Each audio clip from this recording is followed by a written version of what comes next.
What is up, risk takers? Welcome to the Kill Pete strategy. I am Pete. I am a top player playing Risk Global Domination on PC. I have a daily release schedule on YouTube. I do Fixed Friday every Friday. I do the Waiting on Your Best Behavior podcast, this show, and I stream on Twitch as often as I can.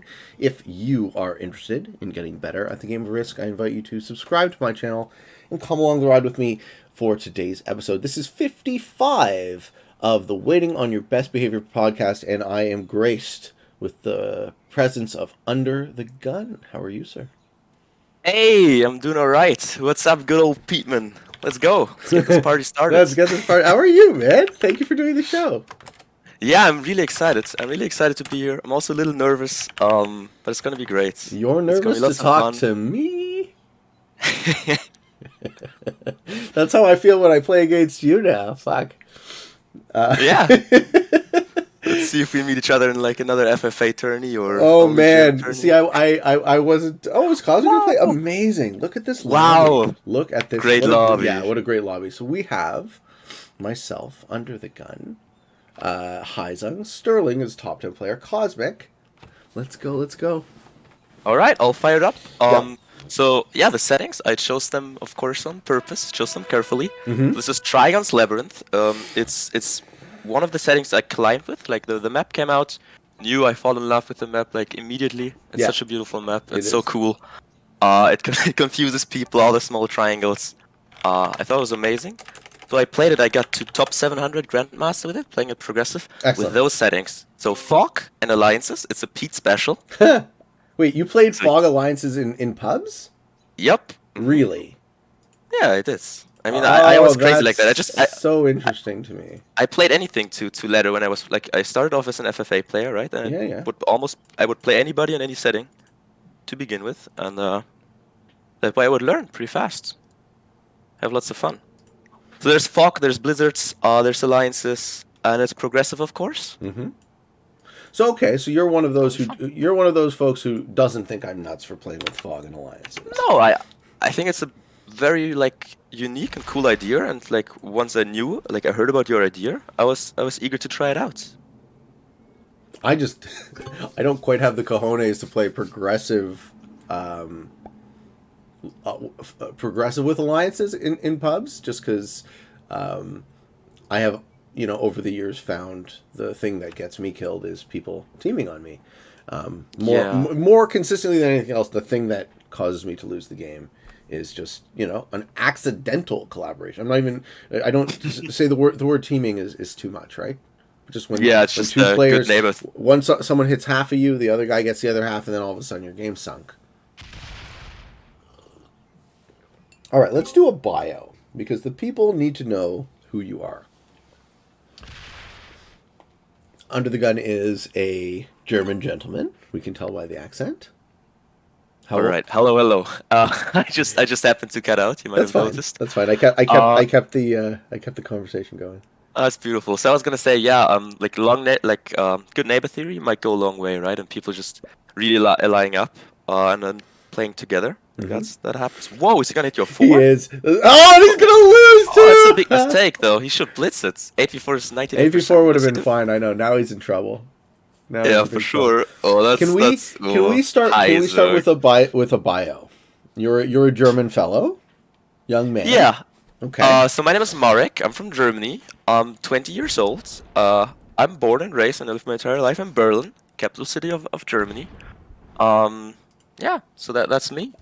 Right now, I'm studying at the university. I've been studying for in the 8th semester for 4 years, quite a long time, studying mathematics. But right now, on the verge of quitting my studies and doing something else, because there's many reasons to it, but mainly the excitement, the passion, has gone away. Math doesn't tickle you in the same way it used to, huh? Yeah, for sure. Like I've just let me play my turn. I'm also happy to be on 12 territories. That's great. Yeah, for me too. Please don't hit one of mine. This middle bonus is super open, isn't it? I just asked you nicely. Yeah. You don't. How about wait? How about one of these? Okay. There we go. He's gonna hit one of mine, you son of a bitch. Yes. Yeah. Fair enough. Yeah, it doesn't surprise me in the least that people with the sort of math mind would find themselves drawn to this game. Oh yeah, for sure. I'm actually, I count myself among some of the more intuitive, less calculating people, but I get a sense that you're a bit of both. Like when we when you first came to my attention, I was like, wow, this guy really has the potential to be a top player if he wanted. I think of myself as a pretty good judge of character. Yeah. And some of the things that jump out to me about people, the way they play, your speed was there, your ability to figure out when to push, when to hold, things like that. And then we got to talking. I was like, oh, no, he's an actual human being too, which is nice. So I predict Amazing, yeah. big things for you. Thank you. So I mean, I started out playing all the public lobbies, all the different settings, and just FFA in the beginning, and that way you can learn a lot. Just play anyone, and what helped me really out, like what kickstarted my kind of risk career. Oh, another manual role. Oh my god. Oh, Haizang. Just completely falls on his face. Oh. Oh, bro. Serves you right for hitting my 4-turn 1. Yeah. Oh, buddy, no. So what helped me out big time is just like watching the strongest player like right away, trying to see like how's the game played on a high level, checking out the Twitch, the YouTube, and of course like your channel.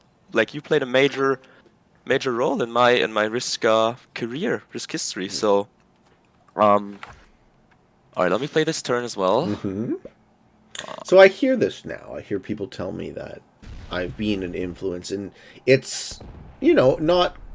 I'm not completely oblivious to it, but at the same time, like, it's really hard for me as a guy who is just, sitting in his room talking to a television, to think that I have had, I guess, the impact that I've actually had. Yeah, it's really hard to notice, but there are like many people out there watching your videos, and like for me, it was just a friend of mine told me that he's a grandmaster in Risk. So I was like, that's very interesting, because back in the day, I thought of Risk as a, very stalematey, slow kind of game. That's not really my type. But also was a genre I haven't really touched on, like the diplomacy, area control kind of thing. So I wanted to learn it, and like him being a grandmaster there made me check out the game, and then the glorious YouTube algorithm came in clutch and recommended one of your videos to me. The very first Risk video I saw was Modern Spain. Capitals. No, not Capitals. No? I think it was just World Dom. Just a regular World Dom game. Modern Spain. 3 hours, a 3-hour game. Capitals. You played with reed cakes. Yeah, Capitals. No. It was. Definitely. I think it was a... It was a Wasn't practice settings for Q2 round 3. Yeah. Yes. It was maybe it was fixed capitals and fog. Fixed caps, fog, no blizzards, Modern Spain, and Yeah. you played with reed cakes. Yeah. And it was a great show because like your passion, your enthusiasm, like everything was super like entertaining and keeping people engaged, right? And that energy was amazing. I also really enjoyed the aspect of like pronouncing all the territory names the right way. And like enjoying the geography, right? Because it's actually Spain. It's actually like it's a map, and then that's also a cool thing about Risk, right? Like, I love geography, man. Right? Sure. You might be aware I'm almost competitive in Jeopardy. Like I'm just at the threshold of hopefully being good enough to make it on the show. So one of my all-time very strong categories would be history, geography, right? I love the idea of context and understanding a person by understanding their time and place. So I get a lot of information from you just by you saying I'm a 20-year-old German fellow, right? Like that tells me a lot about you. I love the people in Risk, right? That's a big reason why I'm doing this type of show, because I want to get to know some of the top players. I want to understand where we agree, where we disagree, and identify the patterns. Yeah. So, I mean, this format specifically is great. I really enjoyed watching shows, watching other players, getting to know them a bit. And, I mean, the community is great. It's absolutely fantastic. I've been to multiple gaming communities. I played some other games, also tried to be on a high end or played on a high level and got in touch with lots of people. But like this community is very healthy, very friendly all around, and lots of brilliant people. So it's fantastic for sure. Like getting to know players from all over the world, right? And like making connections. It's beautiful. Yeah, which is what I found when I came around too. I was very impressed that you know, the toxicity you might expect from a game wasn't quite here in the same way, which really encouraged me to stick around. I think people that maybe like play very aggressively and just they might have little success and then just quit the game quite fast when they play like all foo all like rage modes kind of thing, and only like the more considerate, more people that also like understand the benefits of being good neighbors, like they stick because they kind of find success. Well, I love Maybe it that's all. just Like I look at it as when's the right time to push, when's the right time to hold. Like there was a post on Reddit yesterday, and the top. I don't know if you ever check out the Risk subreddit, but oh, I don't. okay, so there is a undercurrent of players who make these ethical judgments in one way or another. And they're like, the game, when player X plays like this, they play wrong because of some reason, and this is why they're wrong. So this case, the post was suiciders, I'll get the exact quote, suiciders should be punished or something like that, right? There should be something in the game, in the rules to prevent it. Which is just kind of adorable to me, because the threat of mutually assured destruction is such a fundamental principle in free-for-all, right? Oh yeah, for sure. That when people... okay, the question is, do you guys think an unprovoked suicide should be against the rules? So I personally think not at all. Like we have a game, the game has rules, right? And you just play it. And that's the game. Like it's totally fair. You can do whatever you want with your troops. Like that's all part of the game. Like how is that breaking the rules, right? We have rules. You have troops, you get to put them somewhere, you get to do some attacking, some punching. And what you make out of it is up to you. Of course it might not be pleasant, or like people might not like to be suicided on, but it's it's in the game. Yeah, I mean, the rules are what they are. Play your best game. Yeah. So it's what the game is about, right? Like we hit each other with our stacks and roll some dice. But I think that's easy for you and I to say, because we're operating on a level of analysis that maybe the person who's posting that hasn't reached yet. Like if you run the logic the whole way, you're like, well, he's skipping too? I guess that makes sense. Let's talk about this for a moment. Skipping. Ooh, okay. Where do you stand on skipping? I love skipping. So Why? First of all, like this guy, like he had such a great game. He had no guards. So I was thinking about breaking him very early to prevent this type of snowball. But I figured, okay, I'll just try and bring my own, like kickstart my own game and get my own bonuses, rather than focusing on that. But it was close because like he's pretty much running away, and this card skip is so smart because he gets to match in last, he gets the highest set, and he can afford it, right? He has like more than enough troops to not be scared to die. Like rather than turning in a 4 set, he'll get like a 15 set or something, and he has the most troops. He's holding the most bonuses. So if we all kind of skip as a way of saying no, you get to match in first, right? If we all just keep skipping, like it's good for him because he gets like what 20 troops a turn. Okay, so where do you stand on skipping? All things being equal, like let's say I was in the first position and I didn't even hold a bonus. I mean, I see myself doing that as well. I think it's Okay, so would you characterize yourself as a player who leans conservatively? No, not at all. Okay, so you still lean aggressive, but you skip. Yeah, I think skipping is in a way an aggressive move. because it's a bit risky, it's a bit provocative, right? You lose some tempo of it because you will not be the one to match in first, so has some downsides. Let's see what you do about this. Uh, Let's see how you yeah, react to this too. yeah. How I like it. aggressive do you take this? Does this move? Do you feel like I fucked you over? Do you feel like I have to retaliate against Pete? Do you feel like it was correct, incorrect? I mean, I like it, kind of stopping me. But I'm not stopping you, right? I'm still letting you hold finding a better deal, right? I'm letting you hold an even better bonus than you had, but I need something too. That makes sense. Do you hate that? Well, so my take is you should have broken me way earlier, or I should have broken you, because with the blizzard, your bonus is kind of behind my... Yeah, I know. You were being your nice to me. Your bonus is kind of behind my bonus, so I was being really nice, but also was... You were. You know, watching out for myself, because you had such a, another stack, so if I break you, hit your 6, you retaliate, so it would be bad for both of us. So did we do okay here? I think we did okay, but I think right now you should have broken more. No. So when you kind of... I should have broken more because you're going to hit me back. Yeah, like when you kind of pull the move, right? When you start breaking, you should, like, this half-hearted, like this half-measure kind of solution. No, this isn't a half-measure solution. This is an offer. This is me being like, you don't... I still have an exterior position. You don't have to go into me.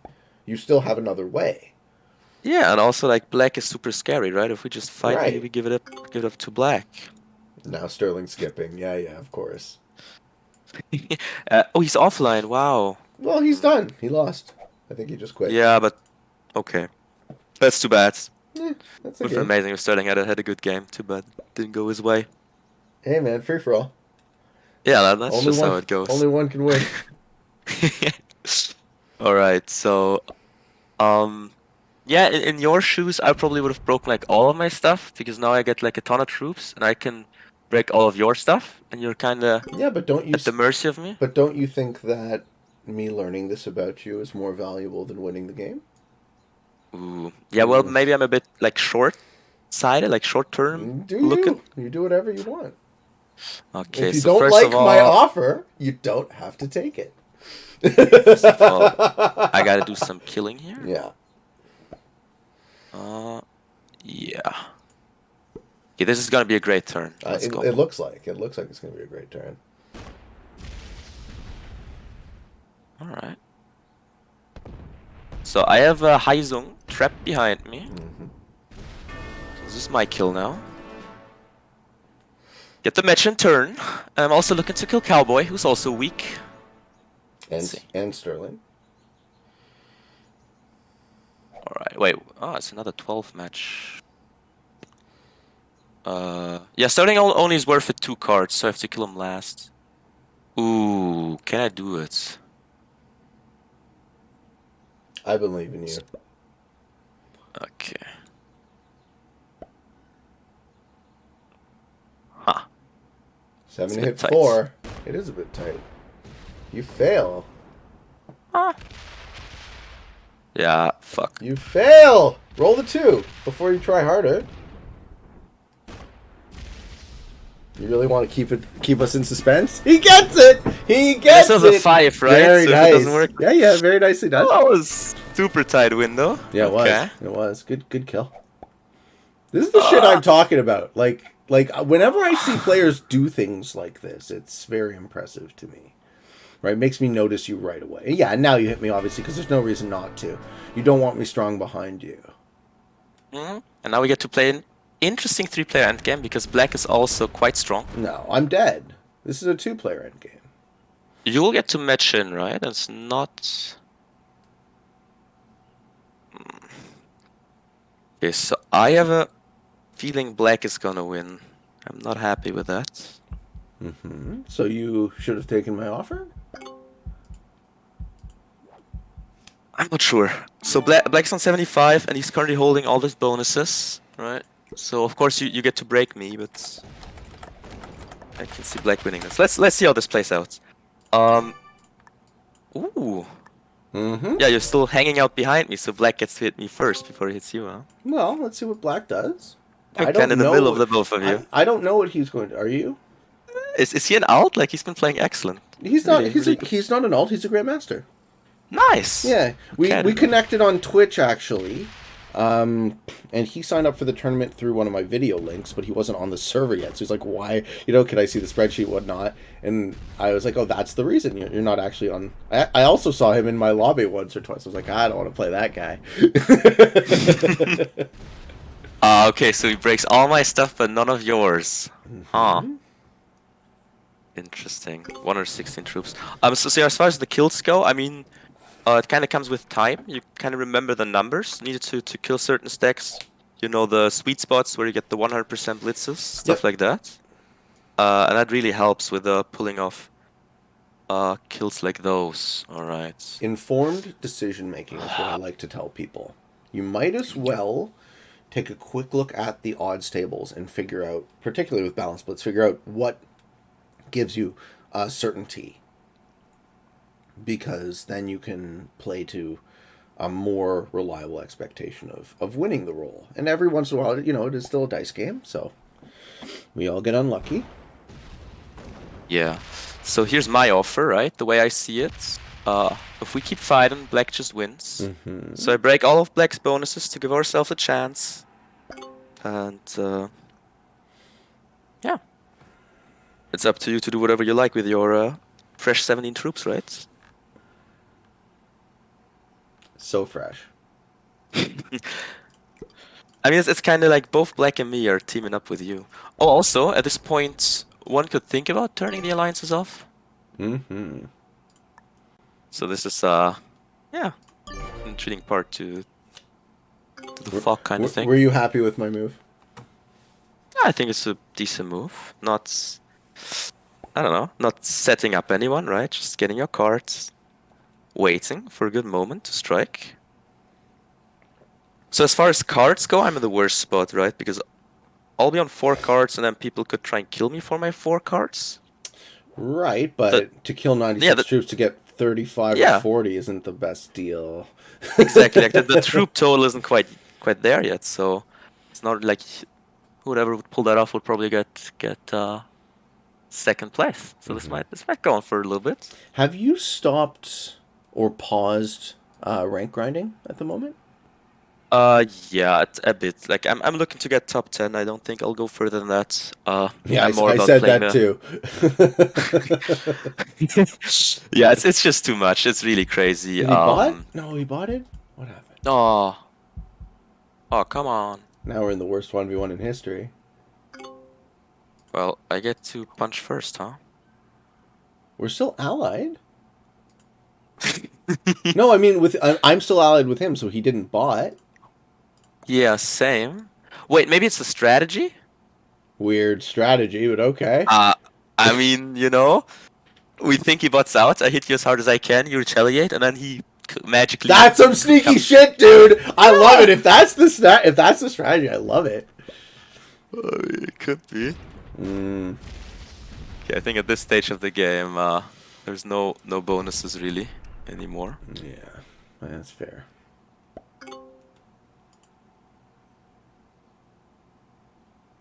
Ooh, I don't know what to do though. Yeah, it's tough. Like usually someone has like a 1-point guard on half the map and just wins, but like we have too many troops and sets are too low to really do stuff. Okay, I think the game was super interesting, so we kind of got drawn away from our conversation. But what topics were we touching on right now? Okay, so the next place. So I had this great idea. Pat myself on the back to actually take the podcast a bit more seriously and ask people questions. So I got under the gun to fill out a quick little survey. So now we can draw from a list of questions and a bunch of stuff that you specifically said you wanted to talk about. So what was next in that set?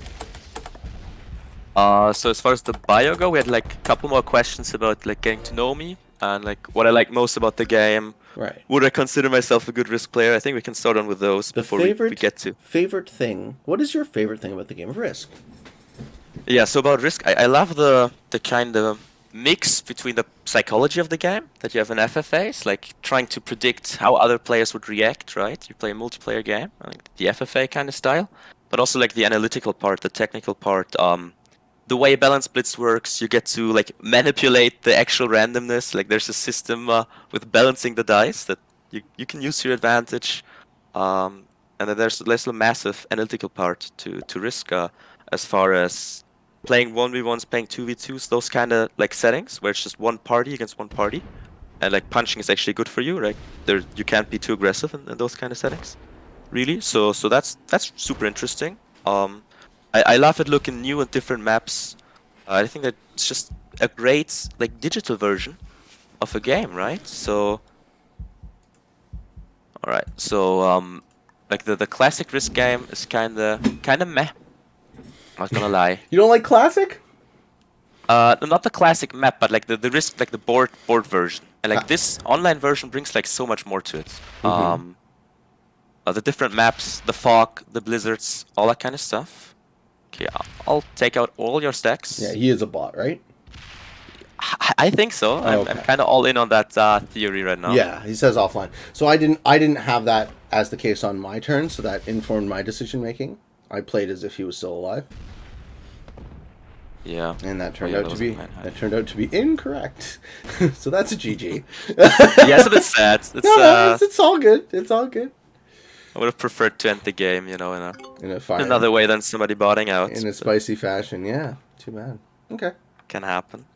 So yeah, that's the beauty about the game of Risk. Looking at maps, having the geography, and then the analytical part, the dice, the balance blitz technique. Caps is a really brilliant idea. The fog, the blizzards, and really like the mix of the psychology and the analytical sides.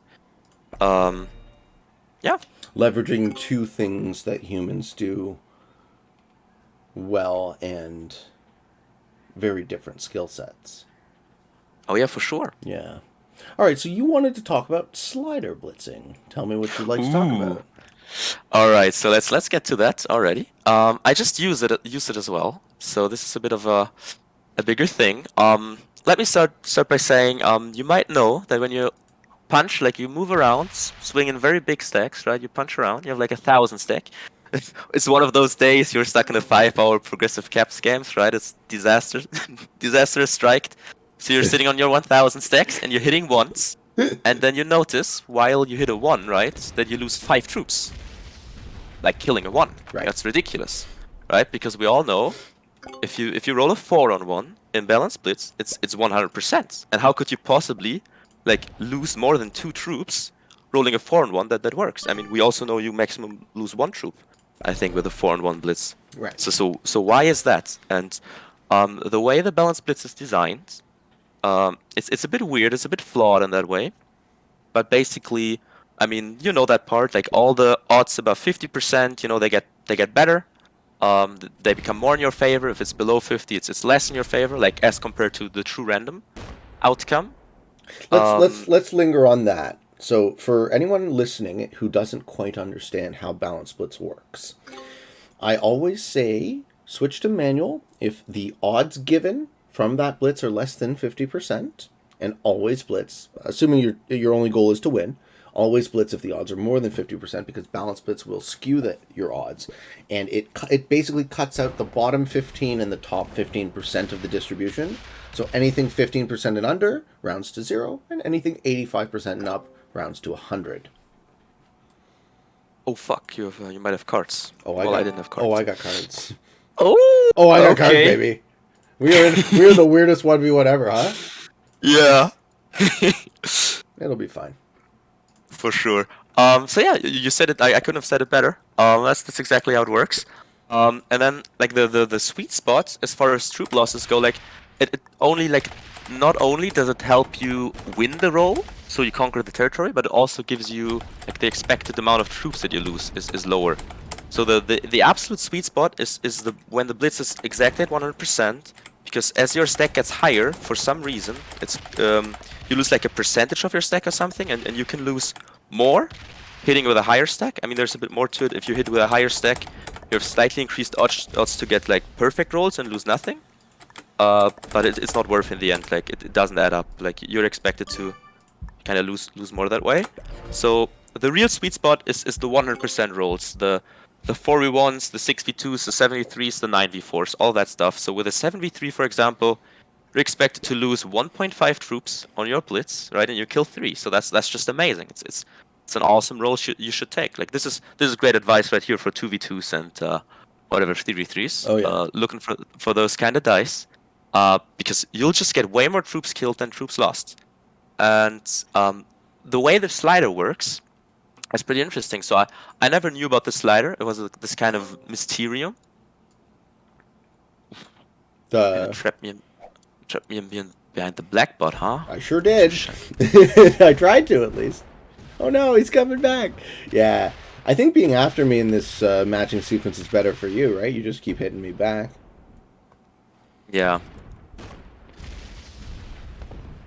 All right, so it was one of those nights where Tyler and me were having a conversation, and Tyler was asking very interesting questions. I think it started out on the Twitch stream. He was like, a Risk AI that tries to play the game optimally would be more complex than a chess AI. It was like a really interesting discussion we were having because of course it would be.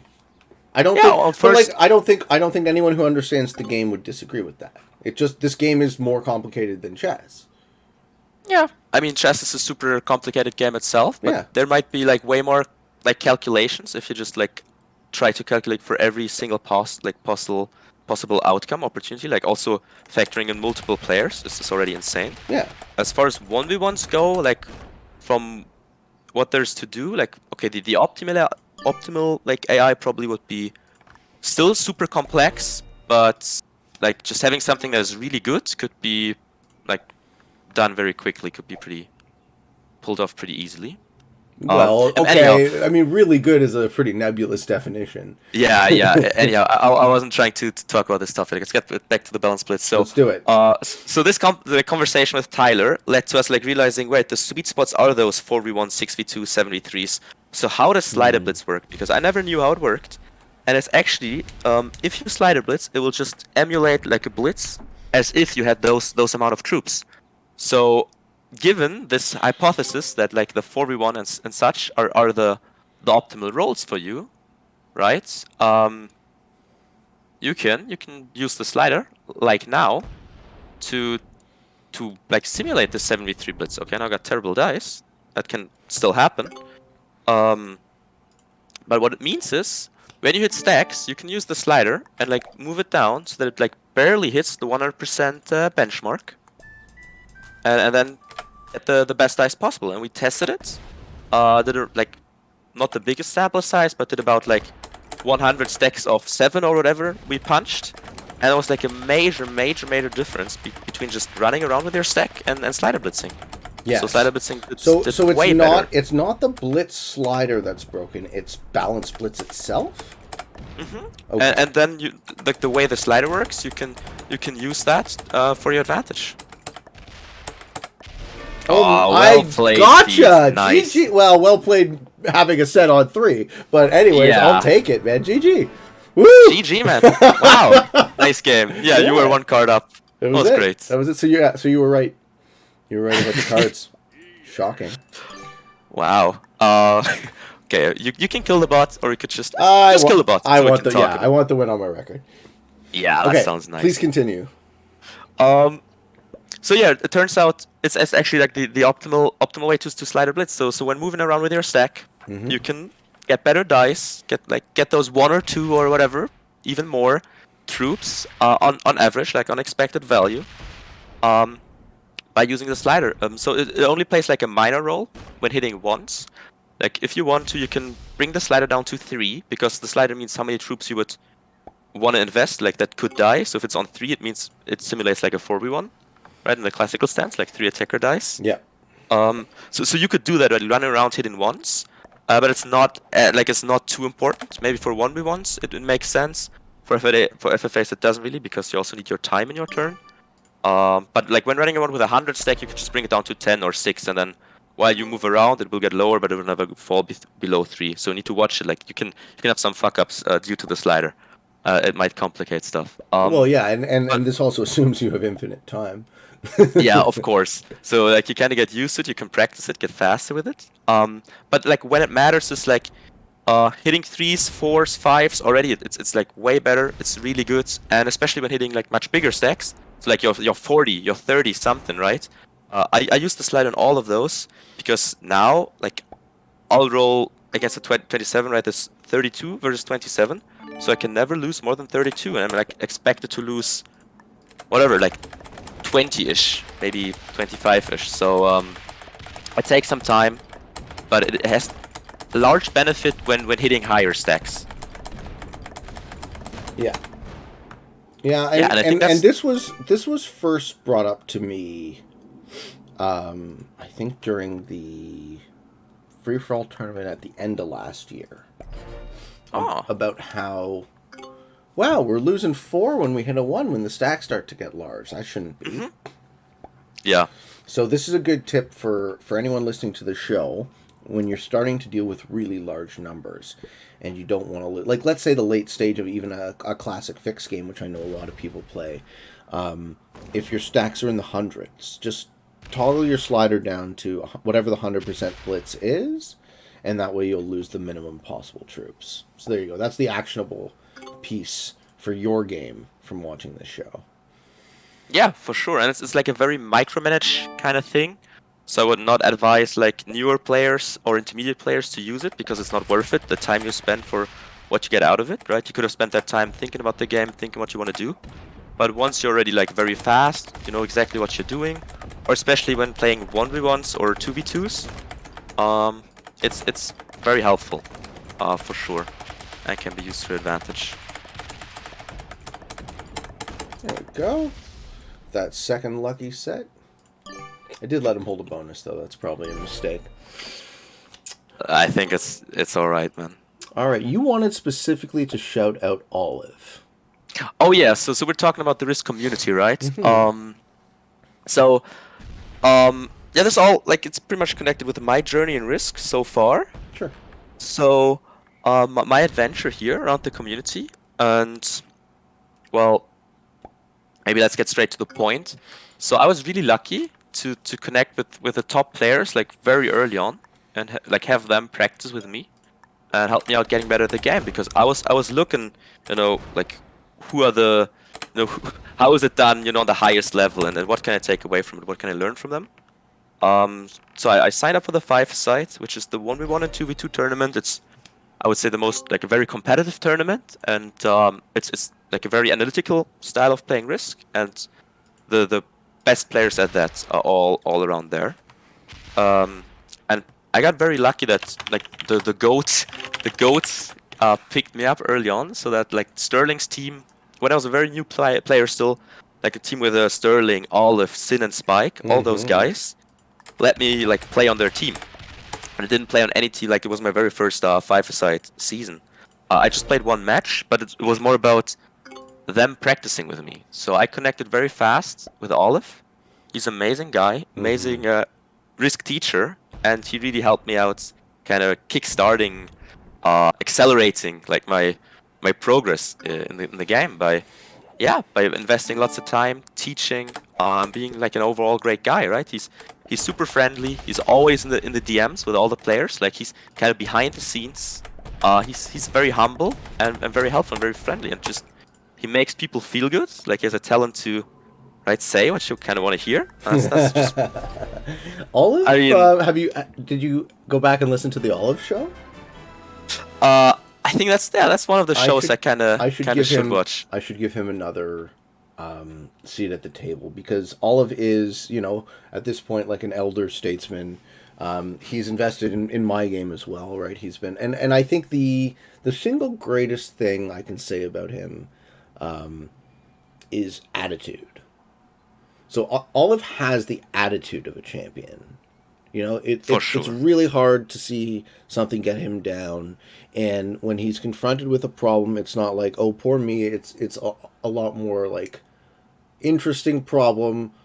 Let's get my big juicy brain on it and figure out how to solve it. And I find that admirable in any settings. All right, want to do one more FFA? I want to do whatever you want to do. It's your show. Okay, well, maybe we squeeze in one quick 1v1 in the middle. Okay. One fast game. You like the map of Boston? I do. You're going to kick my ass in Boston? That's fine. Let's play a quick I'll Boston take game. it. I'll And take it. this kind of, represents the ladder grind on Risk. Maybe It does. it's a commonly used map. Are you doing Boston? No, you're doing Spain. No, I'm doing Boston. Boston is my most played. I saw you on Spain. That's the one time I caught you grinding. Yeah, I'm doing Spain as well. Do you want me to make it? I think I have it up. Oh, you have it? Yep. Yeah. Also, it's been part of the 1v1 tournament. Is an all-around super interesting. Well, that's how I learned complex. it. I learned it from From Tyler and Amerigo. Yeah, Amerigo is one of the greatest all time on this map. So it's one of his favorites. Yeah. So one more thing about Olive, like he's just a phenomenal teacher as far as like explaining and helping out newer guys getting better. Is like he's absolutely great. He notices like what are your strengths, weaknesses, and how to improve, and he puts the time and effort in helping players out. And he did lots for me. So yeah, that's why I want to shout out the generous and great man. Maybe those guys saw. So this is the spot, right? This is considered to be the correct first position. Nice, exactly, because East Boston City is so good, and there's like, okay, so this is a minor inaccuracy. I think brightness is a little bit better, because if I were to hide a stack, it would be probably better to hide in Brighton than in the neck. Then take it. And I could give up +2 right now just to have one more spot to hide my stack. Then take it. You know what, for the spice of it, I'm gonna do it. We're spicing it up, ladies and gentlemen. It's a bit of a risky move, unusual move, but I'll do it. I'll also take my own continent, so you'll be forced to break. You cannot blitz my stack right away. Yeah, as far as this goes, with the attacker's advantage, blitzing a stack is such a great advantage.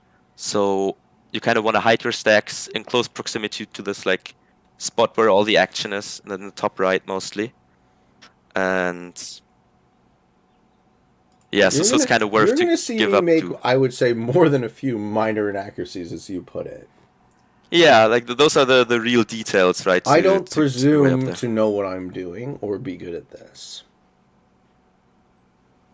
Right? I kind of just outwork people, as opposed to having any sort of like you guys, like you said, Sterling and Spike and those guys. They probably took notice of you in a similar way that I did, right? You know, so this guy has potential. Let's invest in his abilities, and you are also working really hard at this. I'm curious. I'm curious about that. What is the source of your drive or motivation to be really good? I'm generally like a very competitive guy, so I enjoy competition a ton. I think it's lots of fun, and it's just great learning about like what can be done, like pushing it to the limit, right? Like how good can I get? How precise can I be?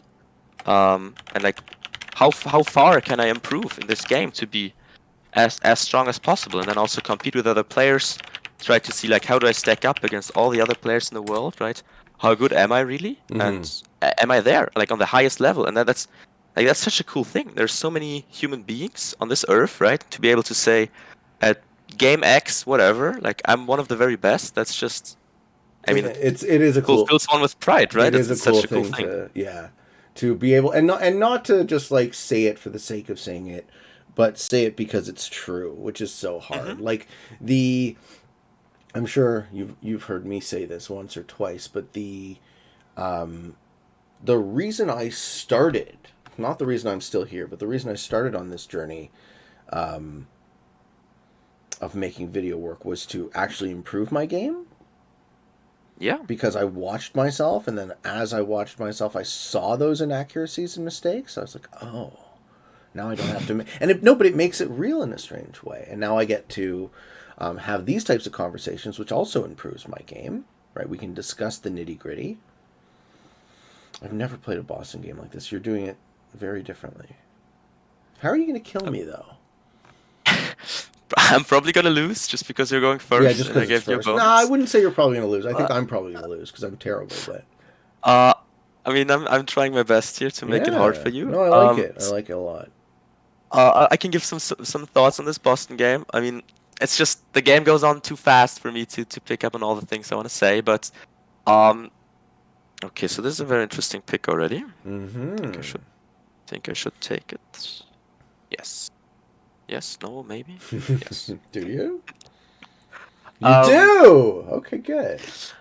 Alright, so as I said earlier, like hiding a stack is very important, and there's this kind of like mind game, much like rock, paper, scissors. It's called like Yomi layers. So like on which layer do you think, right? It's like if he does that, I could do that, but he thinks that I do that, and so on and so forth. What's the term?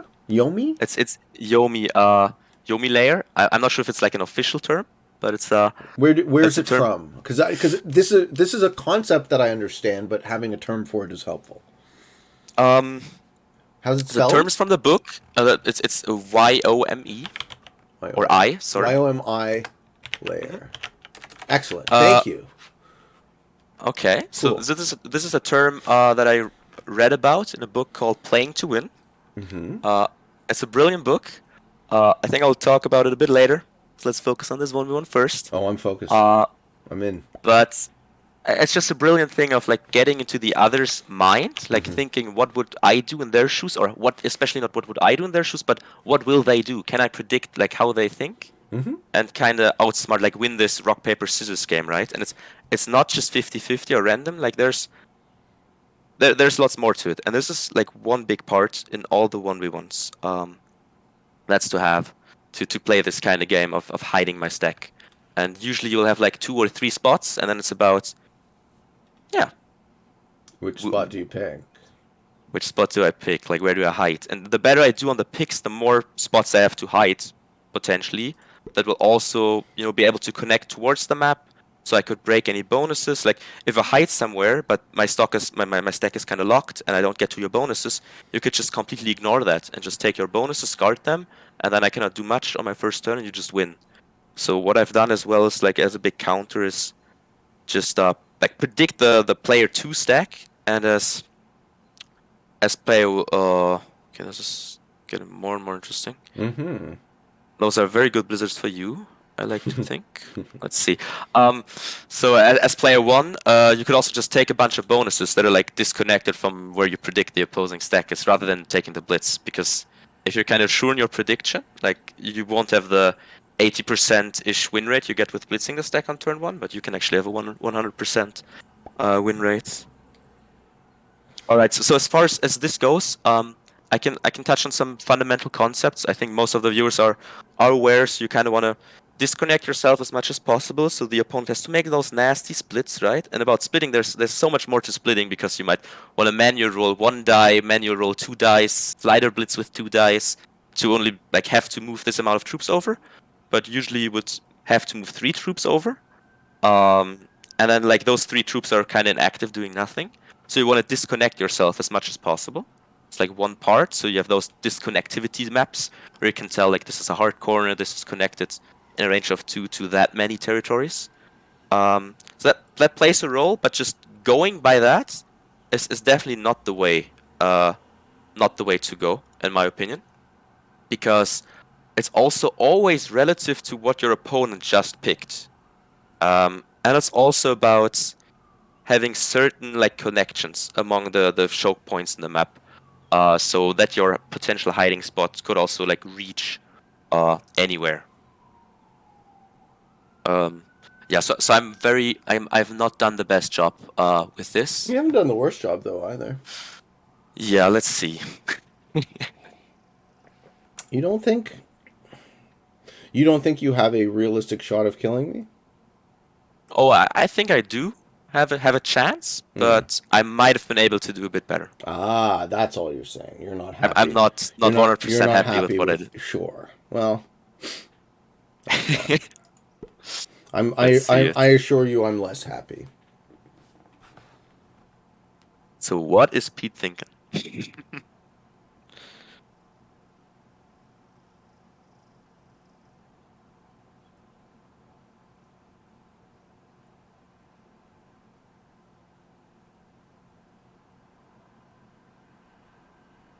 Pete's thinking he's going to lose.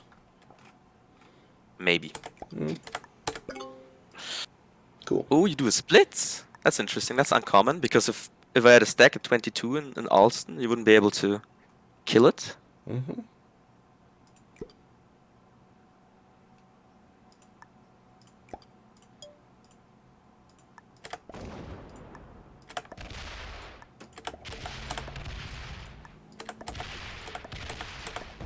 Oh, I went the wrong way. Too bad. Should not have left you with that bonus. Wow, letting the guest win on his show. So No, kind. letting. I make mistakes. Yeah, 1v1s are tough. Let me think if I wanna overdo it a bit. I think I just don't.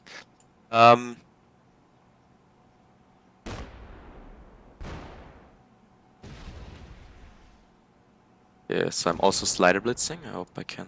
I'll not open whatever you have there left in the corner. Oh, so you dialed down to 100 so you don't lose extra troops? Yeah, I'm on 3 right now with the slider. Ah. Very Very interesting. Okay, let's be a bit risky maybe. Maybe it's just wrong. Probably just wrong what I'm doing here. Yeah, I made a mistake. Yeah, I gave you a bonus. My bad. Oops. Shrink your account, you have 17. Okay, that doesn't work. Yeah, so that split here on the left side made it so that I didn't have enough troops left to hit you on the right side. And you made a good job spending out your stacks, not allowing me to blitz any of your stacks.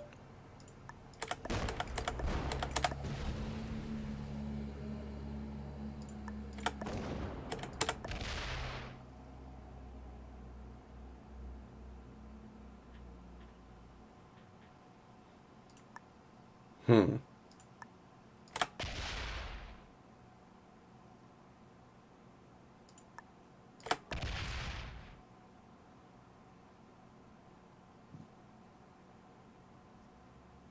$15. Yeah, you should manual here. And now you do it last turn, you just blitz the one, which, I mean, it's not correct. You lose like 5% of your equity. Did I blitz a 1? But yeah, you blitz the one, but did I not have struggle, time? yeah, you probably didn't have time. Yeah. Yeah, I messed it up on my first turn. I should have not talked too much and just focused on the game. The cognitive load of playing a video game and having a conversation. Yeah, that's too much for me to handle. Yeah. Especially in 1v1s. Like, I had a small disaster occurring with me not getting the top right continent with 3v1 fail. I think this is over. Let's try and play to my outs though. Yeah, my outs are very slim. There are barely none.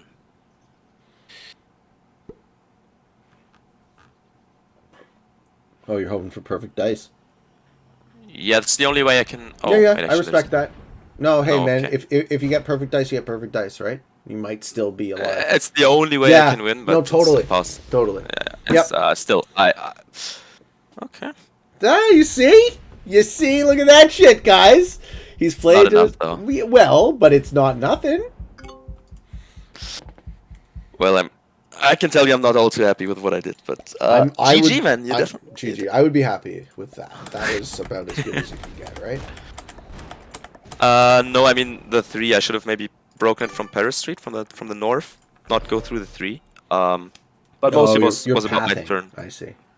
And mostly was about my turn 1. Okay, now I have to kind of break everything. It's kind of impossible. I will manual first to increase variance. Maybe I can get the perfect manual. So I lose 0 on the 3. Masterful. And now how do I break all? Masterful. And now I do play. Singles, yeah. 3 split single rolls that each win. Yeah. Is it though? Like, it's not really, right? Well, it is also, what it is, though. Okay, so this is an extremely important and fairly high-level concept, is that there's still a very, very low percentage chance of victory, assuming you get perfect dice, and if that's your only chance, you take it. Yeah, else if you just wait, you lose. So you kind of want to be aggressive and want to play to your outs, really. Here in the end, I could have when I had 3 troops, I should have just blitzed the seaport and then moved to Jeffrey's Point, rather than rolling manual dice twice. But it's all right. Like I messed up my first turn, and that kind of did it. Interesting game. Well played. Thanks, man. You too. All right. Will you set up the next one for me while I just get a quick cup of coffee? Oh, he's got cards. Right. He's got. Oh no, he doesn't. Fair enough. That was exciting. GG. Yeah. GG. Yeah. Next game. Europe Advanced. Let's go. Regular progressive. Regular progressive. That's cool. All right. What was the next question I had for you? Okay, so we talked about what's great about the community. Can we briefly touch on something you dislike, which is something I dislike as well? Yeah, so about the community, I really like the subculture of alts that we have. There are lots of alt accounts, like connected to the 1v1 ladder, right? The leaderboard grind, trying to snipe people, lose their rank, I don't know, getting joy from ruining somebody else's day or making a statement towards the system is broke. And also like hiding your identity within tournaments or wherever, like setting up alternative IDs, Discord accounts, whatever, to hide who you are and get an advantage in a tournament. But I think that's just not fun for anyone. And I kind of see how it might be an advantage for you in an FFA tourney, but you kind of want to.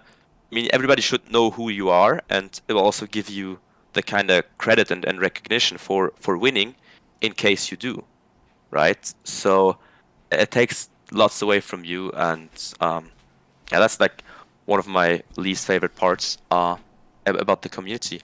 Another thing I wrote down that I dislike this tendency to blame your losses on dice. I see that happen a lot. I think that's almost in any like community in any game, wherever, where like RNG is a factor, it's a thing, and it's a very human thing, right? It's like the self-serving bias. You kind of it serves yourself well if you look at I was just unlucky rather than he played better than me, but it really takes away your chance to improve and really see, okay, maybe I did this wrong or that wrong, and okay, I got bad dice, but there's nothing I can change about it. So like Right. the kind of mindset. Yeah, this is actually very close to what I was talking about at the end of last game, so I want to linger there too. The idea that you lost to luck, even if true, is not a particularly helpful mindset because it focuses on something that isn't actionable as opposed to paying attention to, even though I may have lost to luck, what could I have done to increase the probability of my success? Exactly. We're having randomness in the game. Do you have It's just always do you have a lobby? yeah, I'm setting it up. Okay. It's just always about trying to get as good chances as you can, basically. Yes. And that's it. So yeah. It's not about getting lucky. It's about giving yourself the opportunity to pay off good luck. All right. Wow. I'll share the who's code. here. We got I'll speak Curlza. We got Kitten. Hey. Excellent.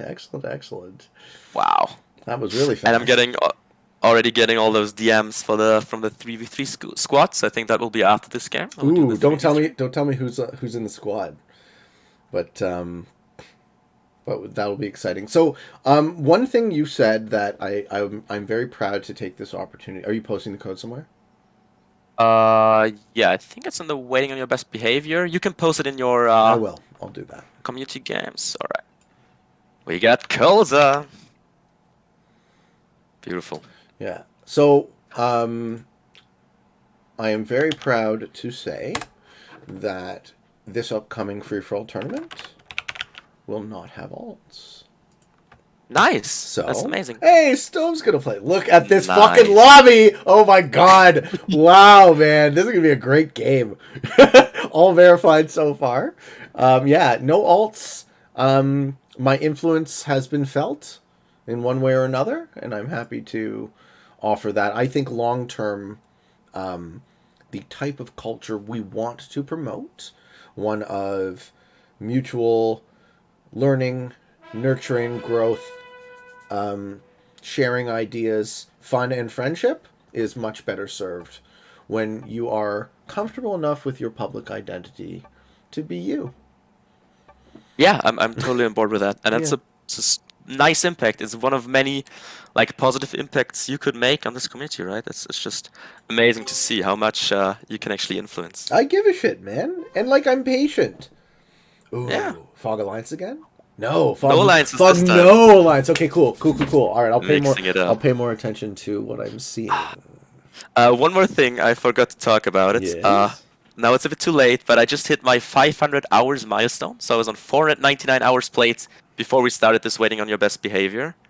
Now it's already touched 501. Let's show everybody the man's record. Under the gun, flying the flag of Germany. 501 hours played, 1784 games, with a 924 to 129 online record. And, holy shit, an even play with friends record. Look at you. Used to be winning. Yeah, well, it's a Used lot to of be 1v1s, winning, right? two days ago. Yeah, I think I have about 60%-ish 1v1 win ratio. Because I Excellent. take practice. I try out very hard already at practice. That's just brilliant. And there's about 50 3v3 games in there from the 3v3 tourney and practice around that, 60 to 80 2v2s.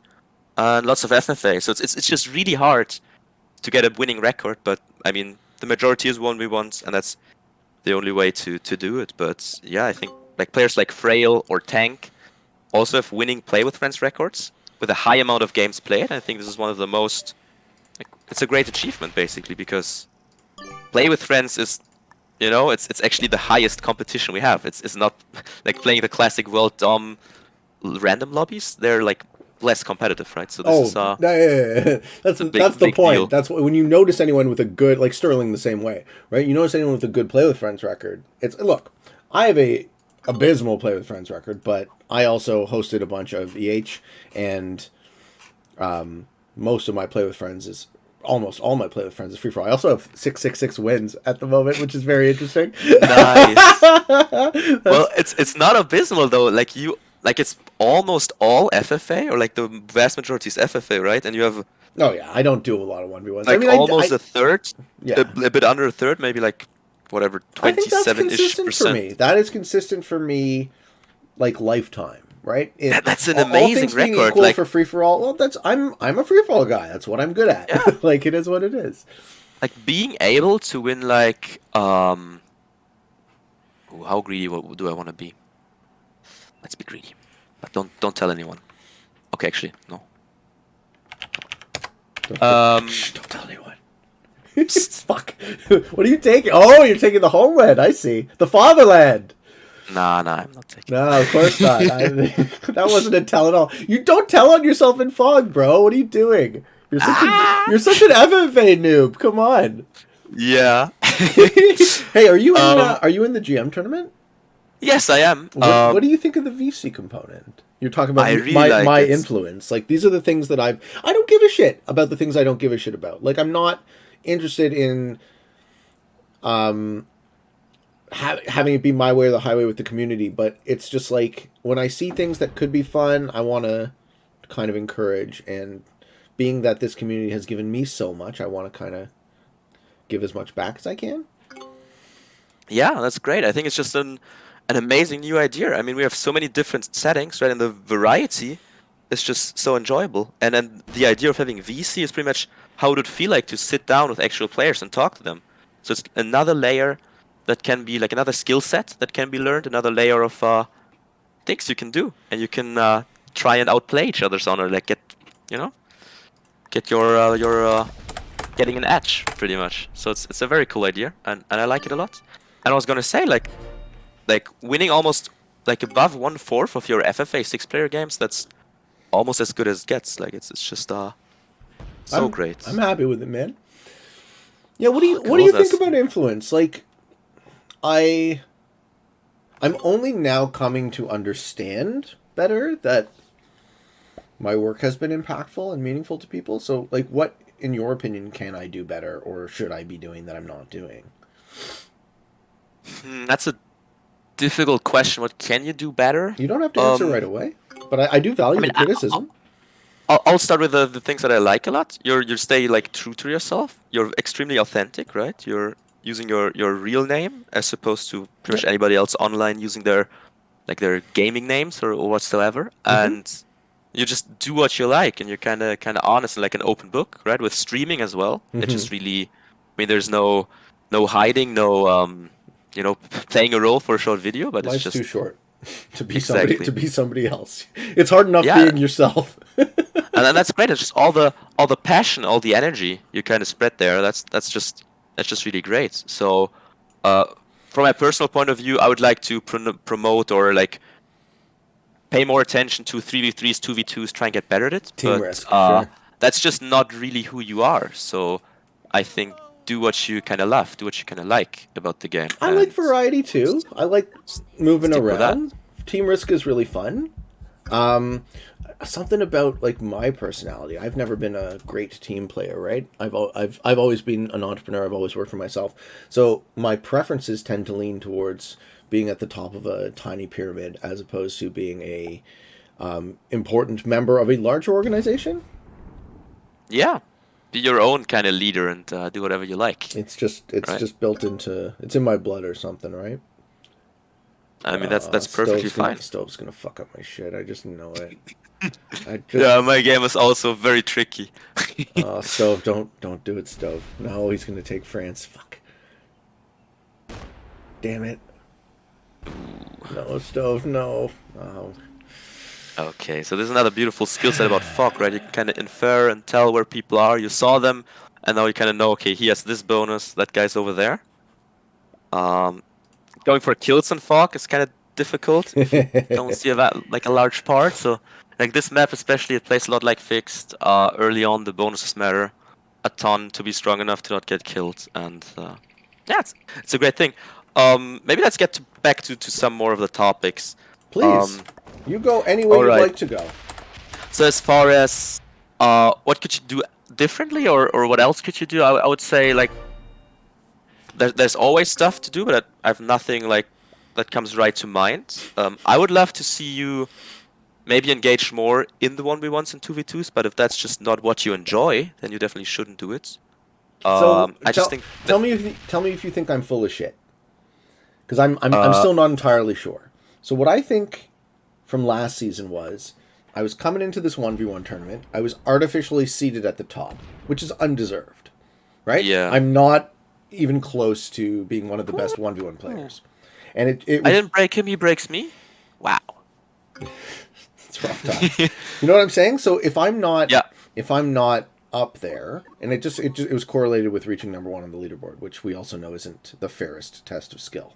So I'm seated at the top of this tournament, and I have a lot going on in the spring always, because I have other businesses to run, and my normal video work with this game. And I'm just like, the expectation of my audience when I compete in something, and the expectation of myself, is that I try and play to win. And I don't know if I honestly have the time to do it, so I bowed out. So whether or not it's fun to me is almost a subordinate problem.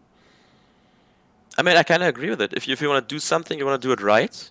You don't want to do like some half-hearted, just doing it like so, but you want to be entirely behind it and put the time and energy in to practice and so on and so forth. So maybe you shouldn't have signed up in the first place this time around, but I think it was a totally okay move doing in the very first round and just seeing, all right, this doesn't work out for me. So yeah, I'm totally fine with that. And whenever I do choose to compete again, I will give it my all. Yeah. Much more than 1v1s. I believe like 2v2s and especially 3v3s are super great modes to play and to try out. So let's talk about your successes and your love of that format. Yeah.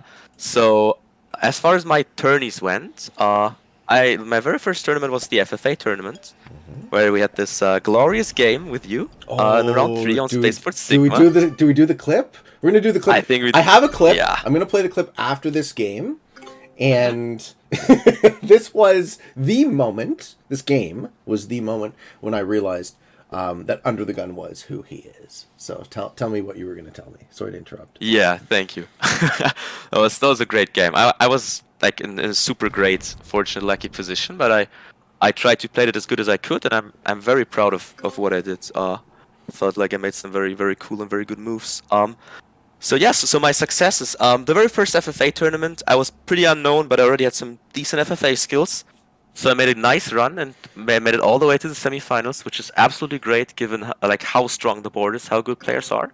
I expect to do worse, in fact, for the next tournament, because I think I'll be more known and people might target me more. Oh yeah. So I'm not expecting to get another semifinals appearance, but it would be amazing. Well, obviously. Or you could just be as brilliantly talented and lucky as the Cosmic Cowboy.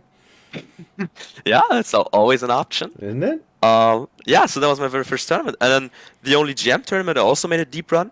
I really enjoyed the VC component, also all the way up to the semifinals. So I'm I'm kind of good, but I'm not quite there yet. It's always the semis, right? Yeah. 1v1 tournament, I got 9th place, so also top 10 finish, which is Congratulations. absolutely amazing. Mm-hmm. Super happy about that. Put in a lot of practice, a lot of work. Same thing with the 5-a-side. Currently 3rd highest rated player in 1v1 elo on 5-a-side.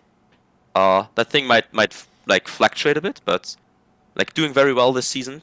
Getting a lot of points for my team. We made it to the final phase, and we're probably most likely gonna finish in 2nd place. That's a great achievement. And yeah, I mean, my biggest achievement this far has been the 3v3 tourney. So, yeah, we won the whole thing. It was just amazing, fun experience. I kind of signed up first, like for the last minute, with a bunch of guys that were like spontaneously forming a team, and we just, I don't know, I found the mode so interesting and so fun to play and try out, and I had very good intuition early on, and it's just super complex, and there's so many cool things that can be done, and people don't have this like massive experience like edge on me, so pretty much my ability to learn fast and like think about the stuff the way I think about them. Because the average quality of the field isn't as high as something like 1v1 or 2 or free for all, because it's not as well known. You were able to leverage your own ability to learn really quickly. Yeah, Yeah, exactly. that makes sense. Well done, good for you. Yeah, and when you fucking played me, you kicked my ass. So we got the 15-2, right? It was we had some brilliant games in there. Mm-hmm. We got super lucky. We overall had very good luck in the entire tournament, especially in our most important match against the team of Sin, Spike, Olive, and Sterling. Mm-hmm. Right? So that one was just having the things go your way, but yeah, for the most part, we gave ourselves good chances, right, to do the way we did. All right, so I'm especially proud of this 3v3 win because I was the only player to play in every single game, and I was kind of captaining, so I was kind of shot calling, calling the plays. Who was your team? So I was on one team with Köki, Maren Brembert, the famous Maren Brembert, world famous, Epian. Yep. And also we had King John as our secret agent team member, who was kind of the reserve list, but played many games for us. Do you speak Dutch? I do not speak Dutch, Okay. No. But it was like the Belgium-German-Dutch connection. Belgium-German-Dutch connection, exactly. But that was more in coincidence rather than like a real thing. John actually played with us once when I was on vacation, and man, was he ever good at that too. For sure. Yeah. He was such... He's the ringer. You're just like, and King John played with us. Meanwhile, he's like, fabulous. He was such great in those games. Like, he brought so much positive energy. Like, at first, just being all around so positive and active. And also just really good. Like, picking up what's all about very fast. And barely making any mistakes. So, yeah, it was just a great fun ride. And my only title so far, I'm extremely happy about it, because I think it's a great mode. And it's surely very complex, because you actually have like 6 players, 2 teams, you can consider like zero carding plays a major role, like killing one of your teammates for his cards and then win the game plays a major role. Some bigger maps have like territory war, where you kind of want to dominate territory counts. You need to think about all of that. Sometimes it's about removing players from certain areas, so to limit them and their influence on the map to one region. Oh, Curls gets the kill. Wow, an early kill on Europe Advanced. That's bold. Is this such a massive this doesn't map? Seem early? Well, we did set in, like it's the very first set, and it's such a big map. You saw where Black was in the early game. Yeah. And you see where I am now. So what do you think happened up there? Right? Yeah. I kind of screwed him over, but I think it was correct for me to. It wasn't like a screw him over play. It was a pro me play, but we'll see if it works, right? Nice. Yeah. Yeah. I think I forgot about one tournament. Well, anyhow, that's just my journey so far. It's been a great ride. It's been lots of fun. So you're competitive in Civilization. Oh yeah. Do you want to talk about that for a bit? Yeah, so I also streamed that game. Cool. So So Civ is a game I really we will link everyone to Under the Gun's Twitch work. You do YouTube as well? no. Okay. I just had a couple of streams, and like the best of the streams are not on there anymore. I did some very cool like educational Cool. content Awesome. where I would like share my thoughts in depth. But I only have like 3 or 4 highlight games that are still up there because the rest kind of got removed over time. But yeah, the game of Civ is a very very interesting game. It takes long hours to play, so it's a major commitment. It's incredibly complex, and that was probably like where the thrill was for me. You have lots of like exponential growth and like snowballing advantages. There's tons of RNG. There's tons of flavor with like actual city names, actual civilizations. You know, the actual leaders, like their unique units, which are like also based on the real deal, the real world. And you know, there's like the normal style, the diplomatic style. You also have an FFA mode with 10 players, where it's like a 1v1v1 kind of deal, with 10 individual players, which is like the most common mode. And yeah, it's overall it's a great game. It just takes way too long, and you can dive into it super deep. So usually around 1,000 hours, like you're on a medium level, and then when you get to 2,000 hours ish, you can be on a very high level. It's just how deep and complex that is. So it's just real. Yes, it's an own world in itself, and I'm very happy, very proud actually, to call like Civ be my biggest success so far in games that I have, because I reached the rank 1 on the worldwide leaderboard there. I won a world championship, the 4v4 tournament in season 4.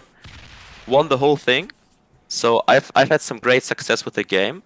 I've met amazing people all around the globe.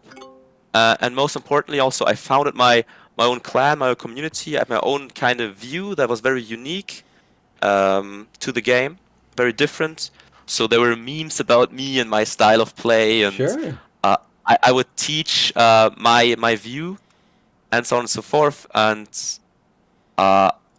just make a major impact. And pretty much my biggest strength was to be able to really understand the game to the core, like how it works, also behind the scenes, like the mechanics, the real in-depth mechanics of the game, how it was pretty much coded, and like what happens behind the scenes, and how all things work together, and then being able to be super flexible rather than super fixed to this is the way you want to do it, because most human beings have this attitude, yeah, this is how it's done, and that's why you do it, and it's good, and it's proven to be good, and there's lots of truth to it, but being flexible and being able to adapt and to be think out of the box sometimes. Do you know the English word heuristic?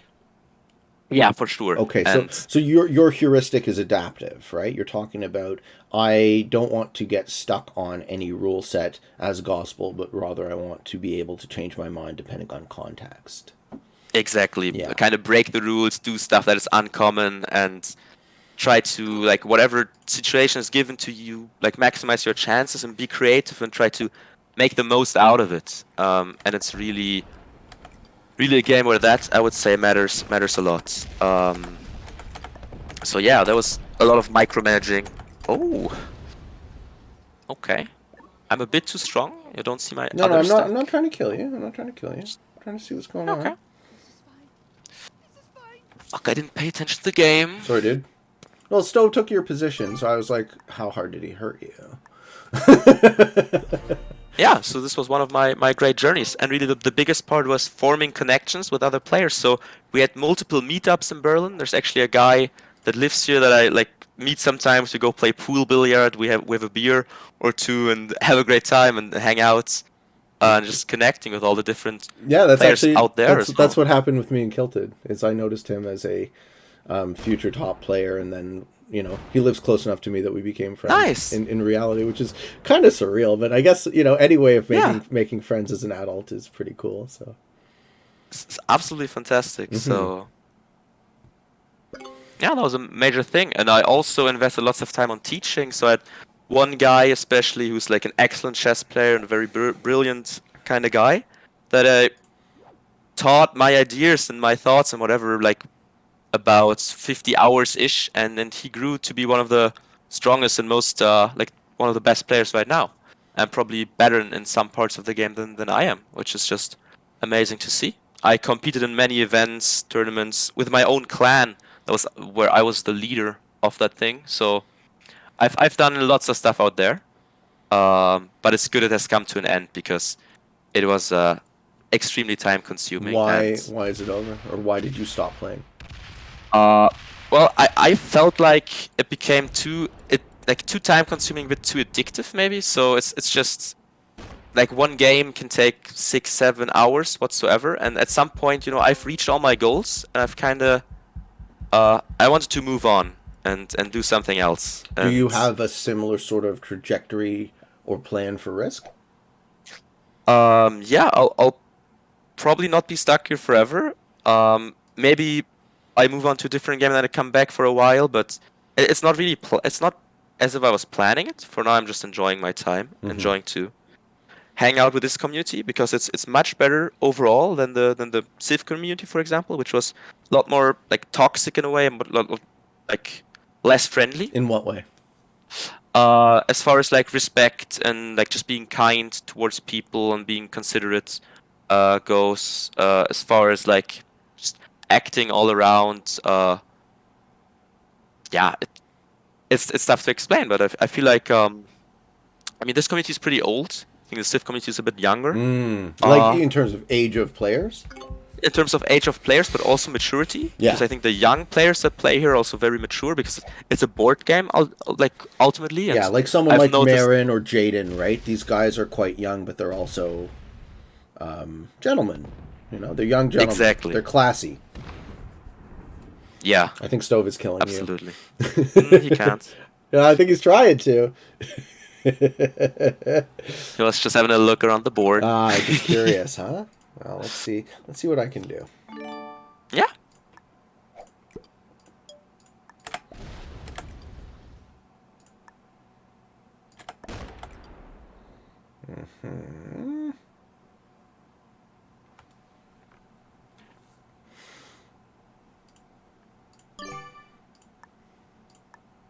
Yeah, so I think one more thing that was on the list was what I dislike about the game or the current state, like yes, what I dislike please. about the community. Yeah, please. So about the game itself, mostly I remember thinking about the bugs that exist, which can be very annoying, very game breaking.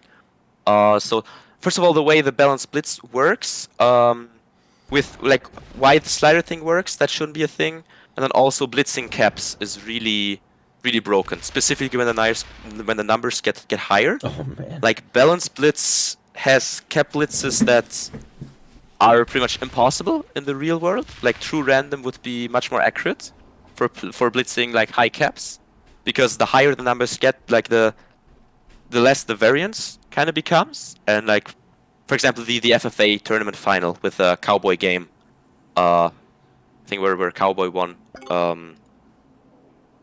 On the proc caps on County Castle.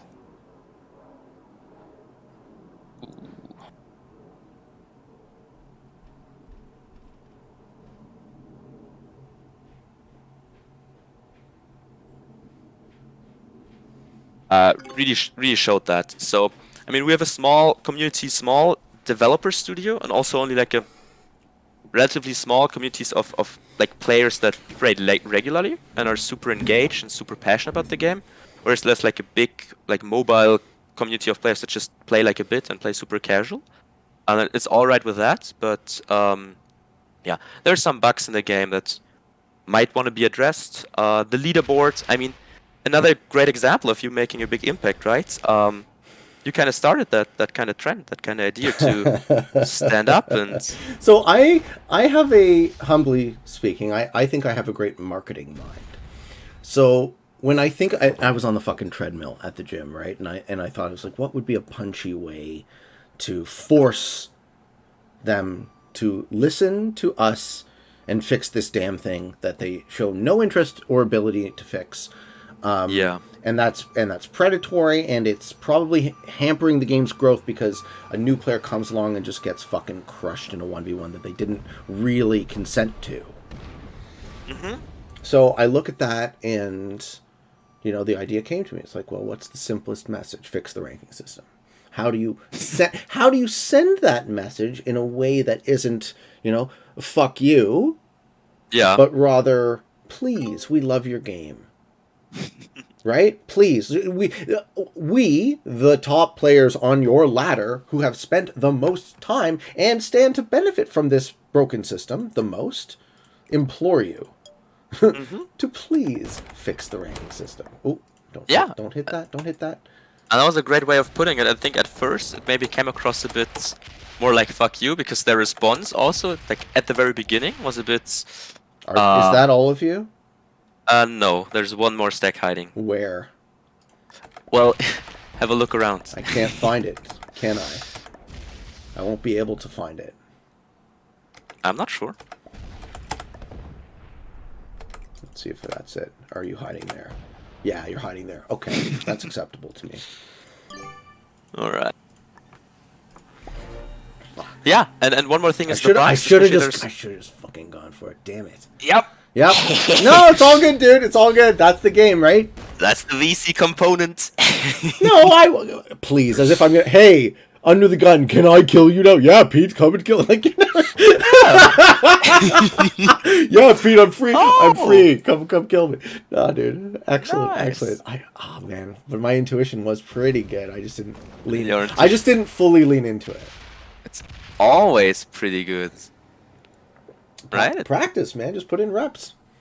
It tends to be very good. Yeah, I think so. But now this is a fun stage of this game because nobody's dead, so we're all running around. I have a feeling I might be dead very soon, but let's see. Yeah. Oof. Okay. Kitten's gonna get. I got hits. Kitten's gonna kill you. Yeah, Kitten's gonna kill you. Not sure if she knows where. She doesn't know that you're in Sardinia. And Curls is trying to guard the kill. Curls is guarding the kill. She has enough, but I'm not sure if she's going there. She just doesn't know where you are. Well, I know.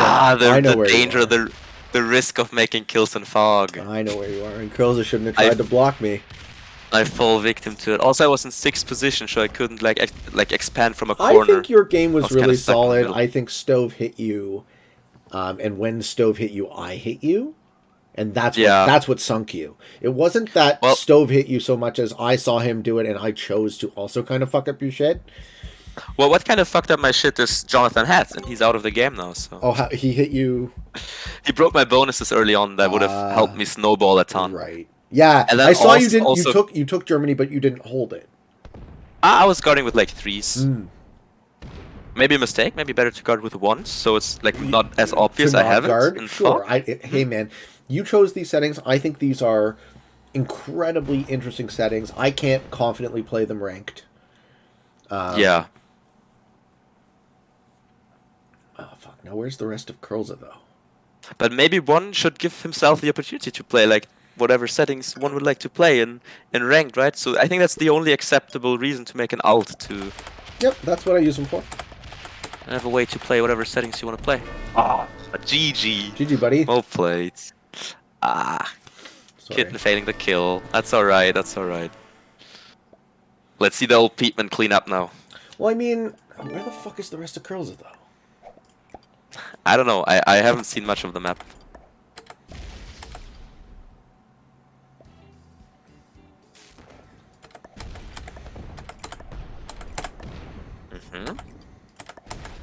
Oh, tell me I got it. Come on.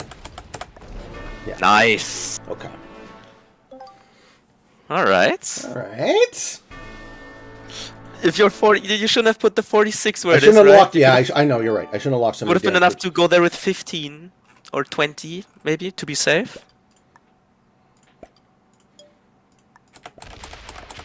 Sorry, this is where the conversation is lost. You can speak about what you'd like while I try and make really difficult kills with very low amounts of time.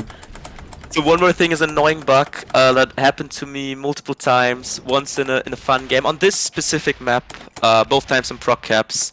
So I tend to have minor disconnects sometimes for a couple of seconds, and because this map is so large, if you play a multiple hour game, especially progressive caps, and you kind of disconnect too often, it might happen to you that you cannot really rejoin, and you get this bug where you cannot place troops, like you cannot actually click the territories. So the only Gem tournament semi-final with Pete, that exact bug finished my games. And that so that would be a thing I dislike about the game. Miserable game for me. Yeah. Oh. Yeah, I mean, it kind of shows us to not play those type of settings if we have people that want to win as much as we did, right? Which we definitely did. GG, everybody. GG. I got it. I think this makes for a great show, right? They see it from your point of view, so it's kind of cool. Fuck yeah, that felt really good. On purpose. Pete winning every game so far. Oh, holy please. shit. Oh, is that actually? Oh, damn it! All right. Well, I'll throw next one. I promise. No, we just win together now. We play the 3v3, right? Okay, that's next on the list. Before we go to 3v3, I want to show everybody the clip that I spoke of because this was the game where I noticed you for the first time as the future top player that I know you are, and the settings, in my opinion, are super lucky. So it's Spaceport Sigma fixed 70 with blizzards, and I think blizzards increase the spawn heaviness of Spaceport to the point where if you just get the right starting position, right, you're so much more likely to win. So I'm going to play the clip. I don't think you're going to be able to hear it. Maybe you can hear it if I turn on my... Yeah, here. You'll hear it through my speakers. Oh, nice. Here we go.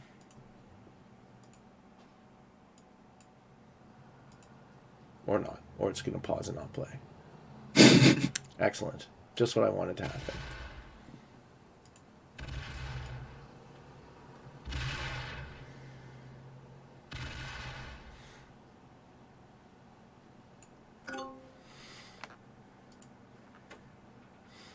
So we're seeing your turn now. You're putting in 10 troops. You take your bonus. Under the gun makes his move and eviscerates Randall Von Straw. Makes sense for me to feed the kill. I'll feed the kill to Ikarioth. Get Randall out of here. I don't want him starting to spawn in here. Randall sets in with a 10. Please don't spawn behind me. Fuck! Ah! All right. I am fucked. Oh. So Under the Gun goes on to win this game easily, which we all could expect. Okay. Now my game is how do I not die first? Yeah, how do I not die first? Switches. So we go from, we go from there being some hope to no hope. Later on in that game, are you setting up a lobby? Mm-hmm. Okay. Later on in that game... the 3v3. Thank you. Later on in that game, I'm about to kill the magenta player who put themselves right next to me, and Under the Gun goes out of his way to kill me first. My initial reaction was to be really pissed off at you. And then... Yeah. Because, like, why would you fucking target me, man? But then... I see. I asked that question, why? And your answer was satisfactory. I did it to take all the points. Yeah. And you can't fault a player for playing to win. Like, you... For sure, you played it correct. You took all the points. You had a perfect game, right? Or you lost one? Yeah, You lost one bounty, maybe?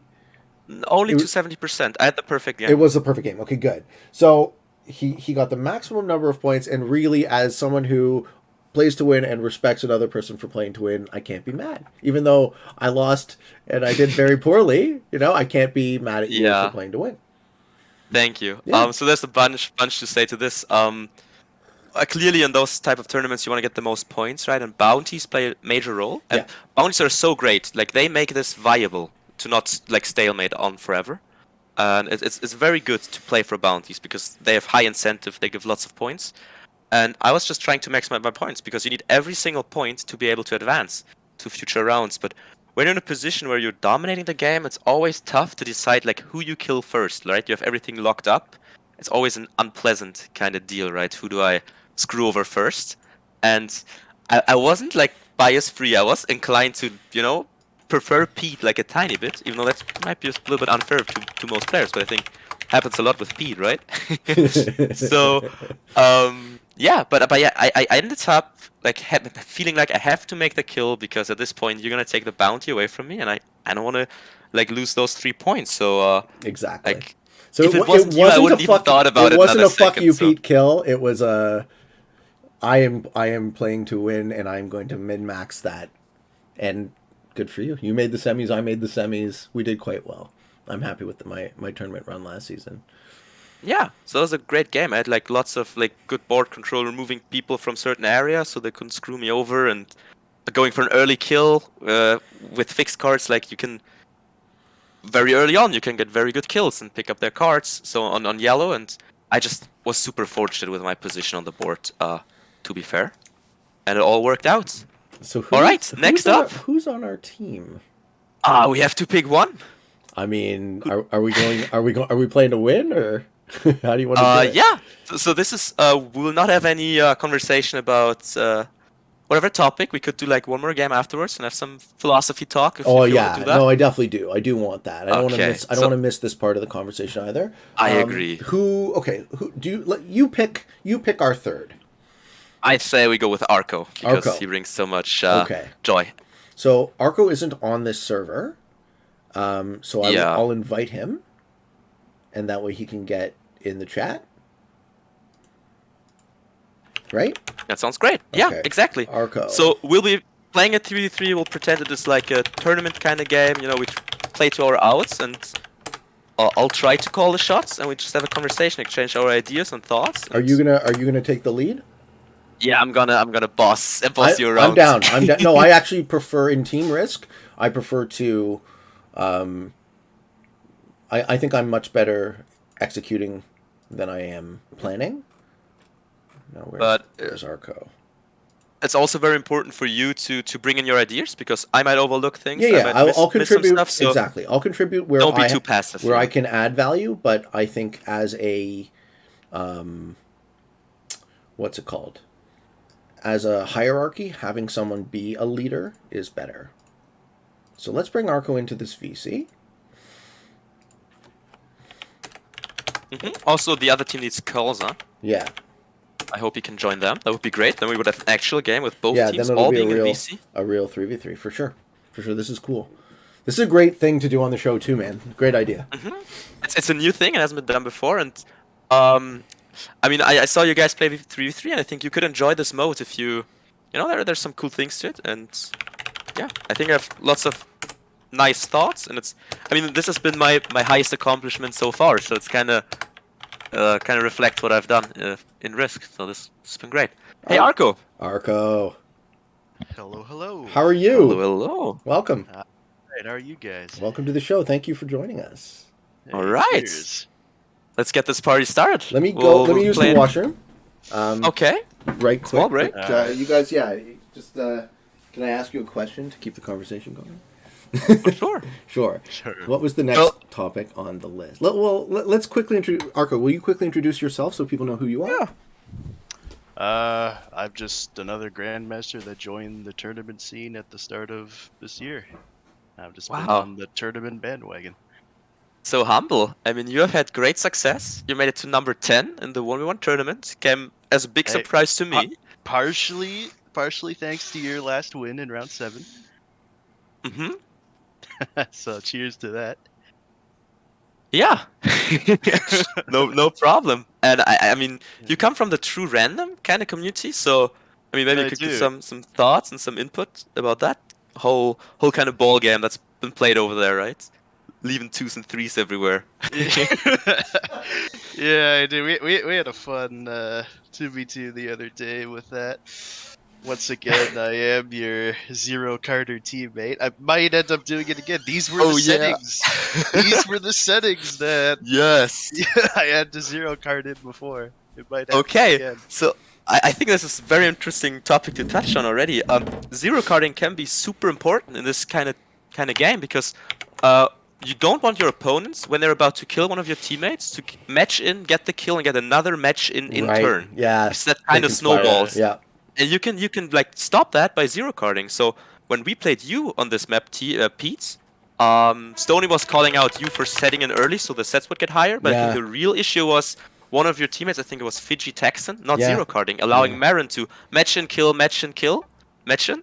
So he just zero carded there. There's no possibility of it happening. No, but that was such a great point to to focus on. Let's dive right into it. Let's go. No fog? I start. All right, Where do you want first. me? Where do you want me, boss? You need to hit Kitten, right? Kitten is on 70%, she has 15 territories. If you can get like at least 1, maybe even 4, so you want to hit those magentas because she's next and you want to reduce her territory bonus. I see your 3 bottom left that can hit a 1. Do you see any good path on Kitten where she's connected? Well, I can hit through stove, hit 2 of those ones. Yeah, and maybe you can also pick off the one in the top right as well. How much troops do you get? 5. Okay. Yeah, I think you can do a 3v1, be a bit aggressive in the top right. Commercial Bay. Oh, sorry, and that's then... top left. I fucked up. Sorry. Oh no. Oh, that's also perfectly valid. Sorry, Nice. I mixed up my left and right. Okay, any 2v1s? Roll a 2v1 on her because it Really? will bring her down. Really? Yeah, on the right, Access Bay. That one? Because she has exactly 12 right now. If it succeeds, No. okay. It's a good risk to take. Okay, you can fortify your 3 away from Arco, right? Because he's our teammate. Yeah. Activated. I was thinking of that line in the bottom right. Am I hitting her in the middle then? With my No, 2? so what we need Or to would I be do, hitting right? On the left here? This is a large map. This is a very large map. So Yeah. this game starts off as a territory war. We kind of fight for territory count and getting those 1 or 2 extra troops, and this can already snowball a ton.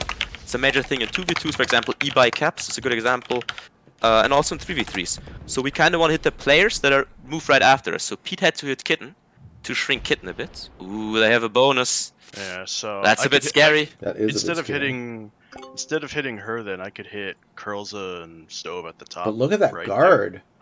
Right? Yeah, there. we already need a Wow. spot. Look at that guard. That's wild. Okay, so usually we want to hit Stove or Curlza, but I think we can't, so we have to break it, yeah. Do I go for my 2 here or my 1? I think you go from your 2. Fuck. Yeah, and then also we have to go through each other in case we fail with the breaks.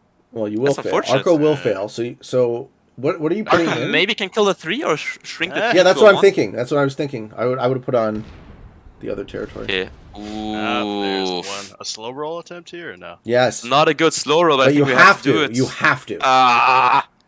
Nice! Yeah. Okay, I think you leave it as Leave is it as because is. I have to... Right, because he's I still have to going to go have to pass through there. through. Yep. Good. And then leave my 3 Okay. there. Okay. I hope I can get it. Do I fortify my 2 2s together here? That left? sounds good. Yeah, that sounds good. Bring them to the center. Yeah. I hope I get the break. Man, that insane, right? The value of I that. still have a shot too if you fail. Yeah, but then you have to go through. I me. know. Nice. Oh, nice. Okay, I got it. Okay. This problem will reoccur, right? She will retake the bonus. So the impact of her winning that last 2v1 was so massive, and you losing the 2v1. It's an insane swing. If you win your 2v1 that I called you to do, Pete, she would get 1 less troop on her turn and not be able to do what she did. And if she fails the 2v1, we would not be forced to break and could focus on Curlza and Stove, which are both above 12 now. So it's tough. So it's not gonna be an easy what you're game. saying, I like it's Pete's fault. No. It's not anyone's fault. It's just tough dice, and we'll need to find a way. I know. We'll need to find a way. I mean, we can always win just by setting in and getting their kills, right? It's just one stage of the game, Yeah, he's the gonna territory take war. all this. Wow, was that all us that he hit, or did he hit any of his teammates?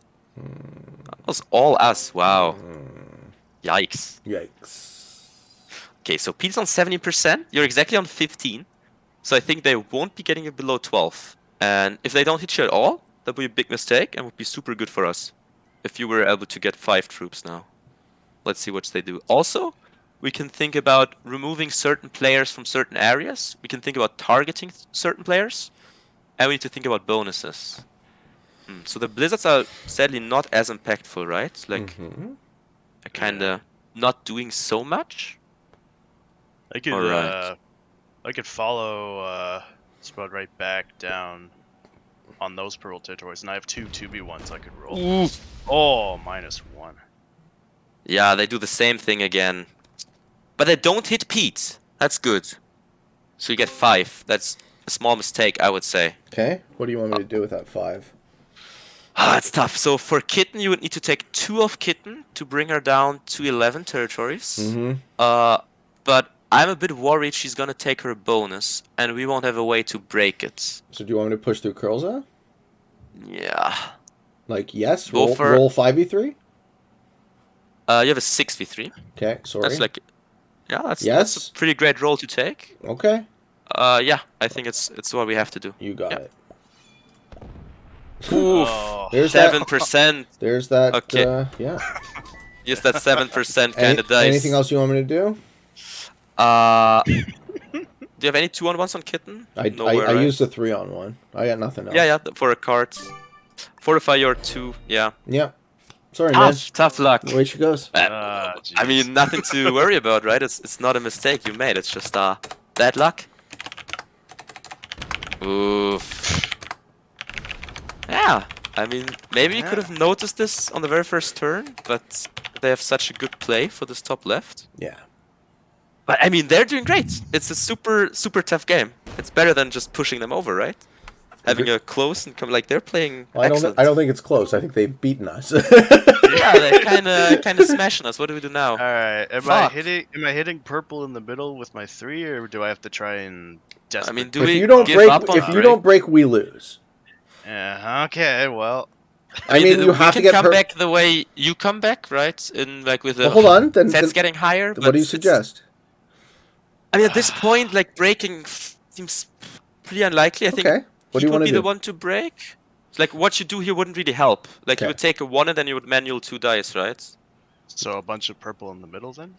Yeah, I mean purple is on 20, I think. Oof, maybe. Okay, yeah. 2v1s. No, I don't. Wait, 17? Yeah, 17 is a yes. He's exactly on 15. He rolled the Go 6. get it. Ah, you have another one. Pushing it really hard. He rolled, I mean, he you kinda rolled a have 4. all right. I'm on 11%. The problem is they will pick you off, Pete. I didn't think about that. Like, Spud will take your 1, right? And you won't be able to break. Oh yeah. Oh yeah. Oh yeah. We lost.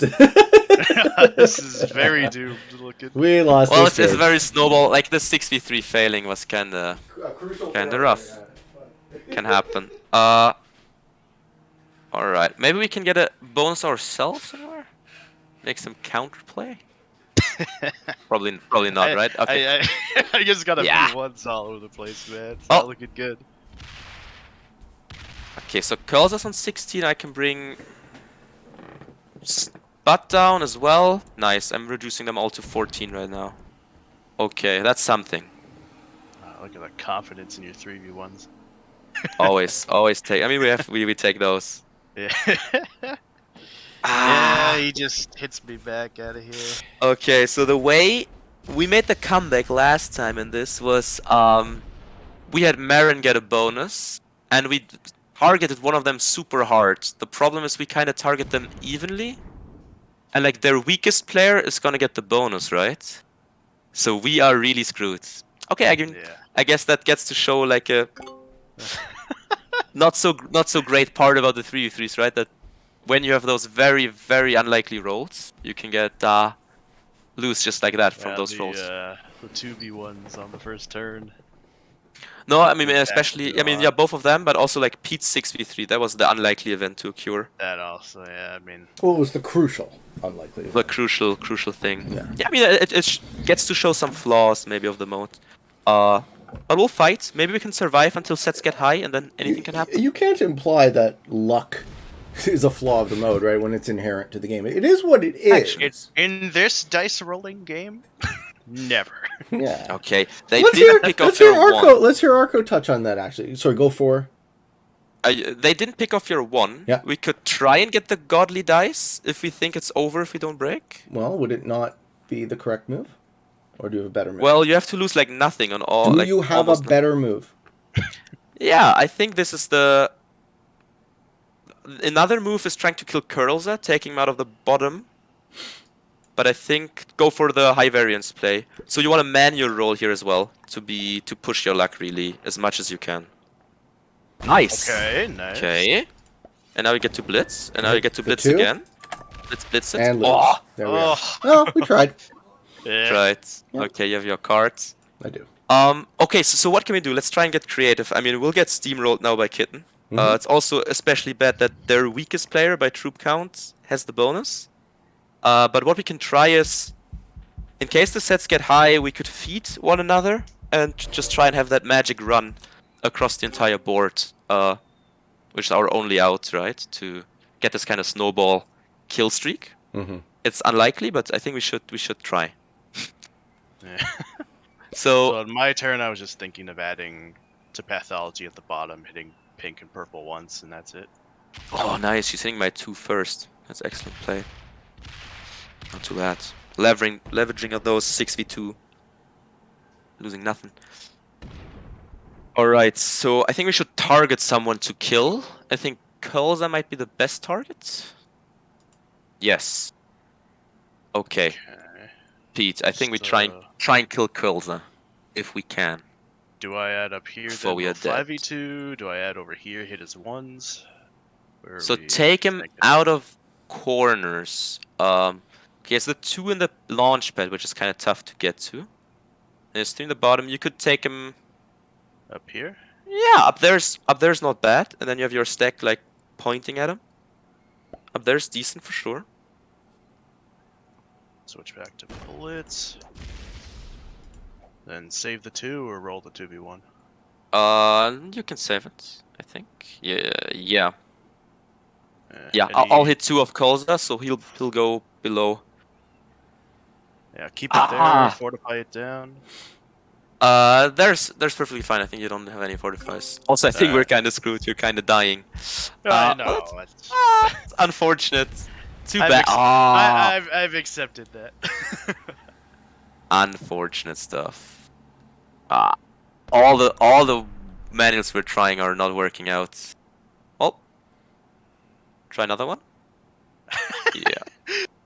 Hey. Just because. Hey. No, I mean, like it's precisely when you can bring them below. Like you kill two troops, kinda. Like if Yeah. you're successful, you kill two because you kill the one and they don't get another one, and that's just correct. Take it. Especially when you're behind, like we need to take as many risks as we can, but they might also just not work out and then we just lose harder, but that's okay.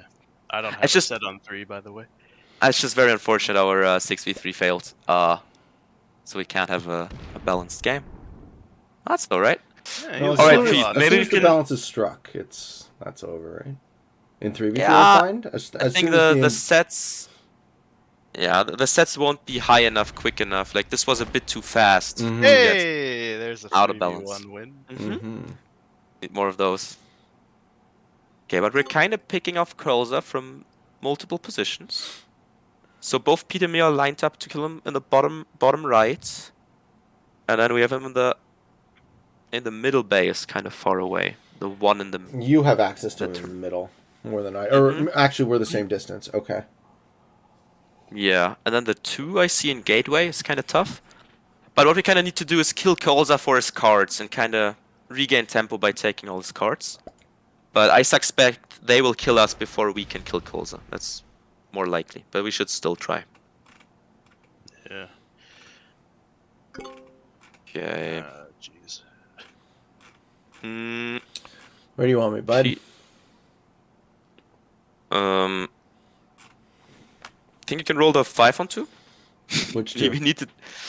top left, you have a 5 on 2 on green. Like we try and kill Kulza, right?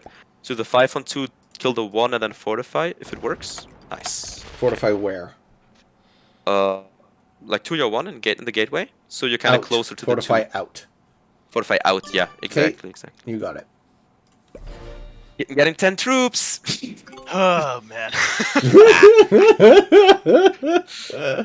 What a We fucking- shouldn't have what a invited such fucking strong opponents, huh? joke. Oh yeah, you want it? That's the opposite of what you would want. You want like Yeah, for kitten sure. spun and curls are right. Like come on, all three top 100 grandmasters. Stove is top 10, one of the best players in the world. Curls a very very good free for all player. They're doing excellent, for sure. Hey Arco, what's your best rank? Ooh. You're like top 500, right?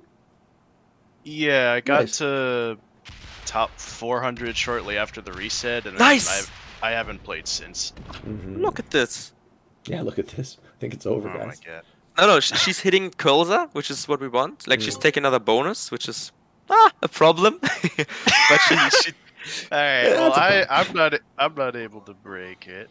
I can break it. I can just do the 4v1 next turn. Okay, where am I adding now? Am I adding here to hit his 2 1s?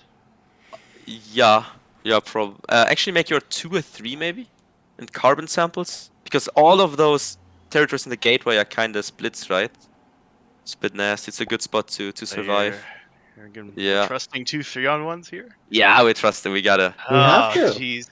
We're in this. Oh yeah, we've been in this moment for ever since I failed that roll. There it is. Arco, you figure you play enough true random, you'd be immune to this shit by now. Yeah. Well, that's why I'm saying we're really trusted 3-on-1s. I know it's a true random. It's even worse odds than this. I mean, it's not like we're trusting, but we're relying. We need those to work out to have a slight chance at winning. Because if we just play regularly and only go for the 100% rolls, right, we're just losing by force. Because we're getting out-tempoed in a way, and there's no real coming back from it. I'm gonna hit some more.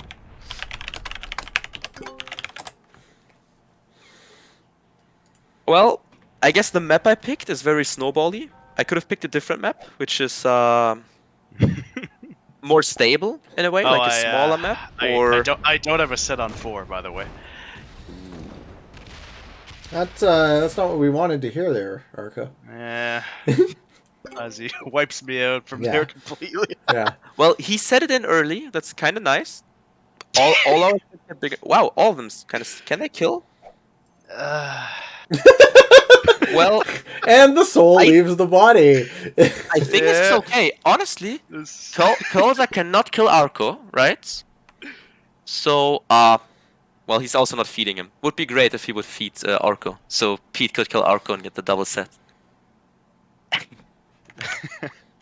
Yeah, I mean, what they noticed we're killing Koza, so Koza is set on 3, which also is insane for them, right? Because now killing Koza doesn't give us any cards, and Spot put in his troops, so Koza's set gets bigger.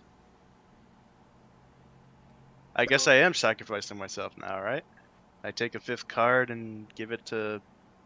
I mean, it's much worse to give it to Kitten. Pete, you have a set? I do. Do you want me to take Kitten out of the bottom left? No, I think you kill Arco here. Kill Arco. 4 is 4 cards, that's so very Kitten doesn't hard take Arco. That's very hard to do. Are you sure? You go right after me. That's actually very... No, I mean, Kitten is going to take Arco. What I'm saying is if I take Kitten out of the bottom left, she can't kill Arco. Alright. Yeah, do that then. Okay. Yeah. That's and also a good then plan. You can kill him. Okay, let's do it. Okay. And maybe for 5 cards even. You're right, the kill was too tight. It's more a dream than a realistic scenario. Hit Stowe for Stowe's 2, or save the troops? Probably save the troops. Save the troops. Okay. Alright, well, she has this 1 over there. I think she still can get it from Star Shops with a set. Actually it's tight. Because of the 2 in the far corner. Interesting. Pete, you should have hit maybe a bit of Arco for me to get the kill easier. It's kind of a double-edged sword, right? Because it'll be tough for me to get the kill now. But if you hit him too much, Kitten would have had an easy time killing. Because, like, how do I get those positions? Okay, she's not going for me. Yeah, they're taking us out of the bottom right entirely. Nobody of us is there. Great play. They hold everything. I add all to the bottom left, hit the purple one, and then waste the rest of my troops, right? I think... Yeah, I mean, you gotta connect as much as possible. Yeah. Yeah, okay. hit Stove and waste the rest of your troops, exactly. Well, that way he could potentially get another territory. You could have... Yeah, it's fine. Slider Blitz once, perfect. And then do the 2-on-1. And if it's connect or not, like if it wins or not, it's fine. That was the wrong territory. Actually, was it? The other one. Was it though? Maybe it wasn't even because... It's the same difference. Yeah, I'm still in the corner. It's kind of the same. Alright, so I can go from my 2. Right. Oh, I got a wild card. Oh, that's nice. So what is this? 4 territories to kill? How much can I afford to put here? So I think 8 is kind of safe. And then I would have Yeah, this is almost a pretty safe kill. Yeah, Alright. Meanwhile. I also have to hit a bunch of Pete, but that's okay. Meanwhile, now it's 3v2 and they hold bonuses and we don't. So GG. Well, I get a set, right? Do ya? What are you gonna do with it? Yeah, nothing. It's not big enough. Right, and you're gonna have to go through me to do anything meaningful. Yeah. Well played to that. I think we played are to them. fucked. I'm donating a wild card. Why would you split? Why wouldn't you just go around? I don't think you Not could sure. go I want my around. stack to Oh, finish there. It's all good. 15 set is not enough. Punch We are to Pete. deceased. Okay, I'll do a lot of punching. Let's go. Alright.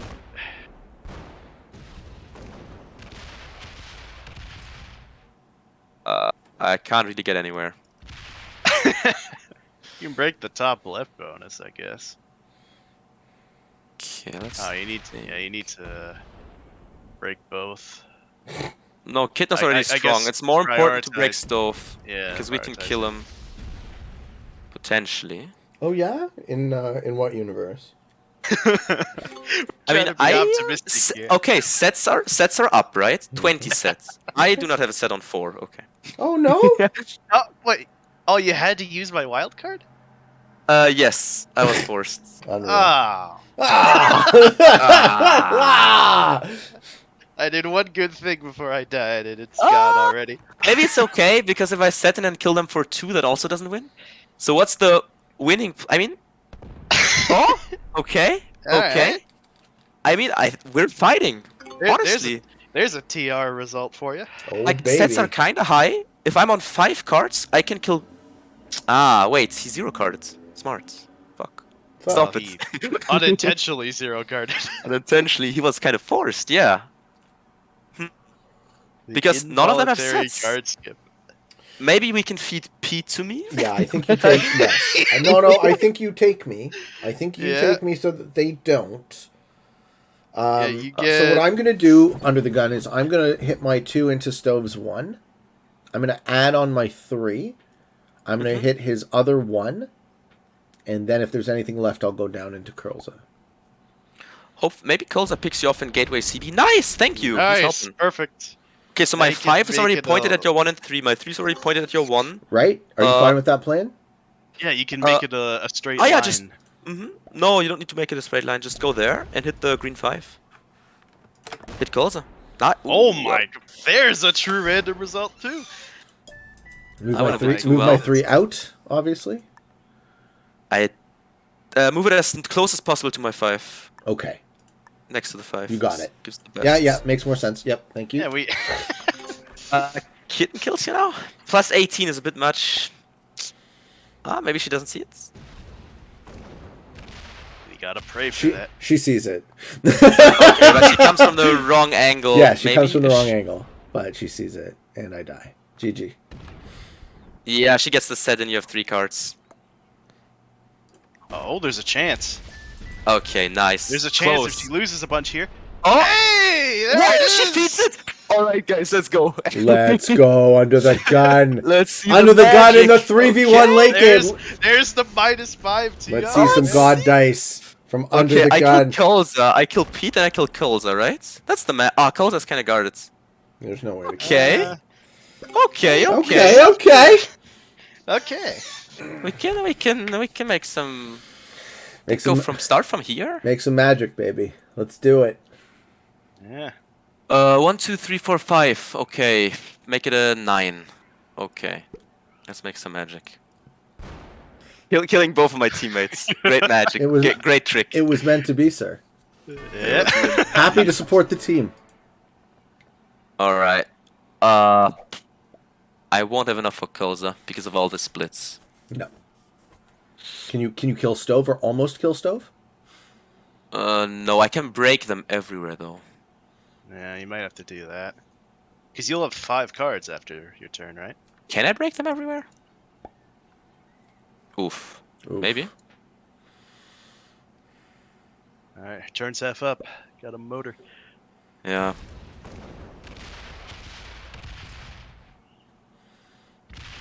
Huh.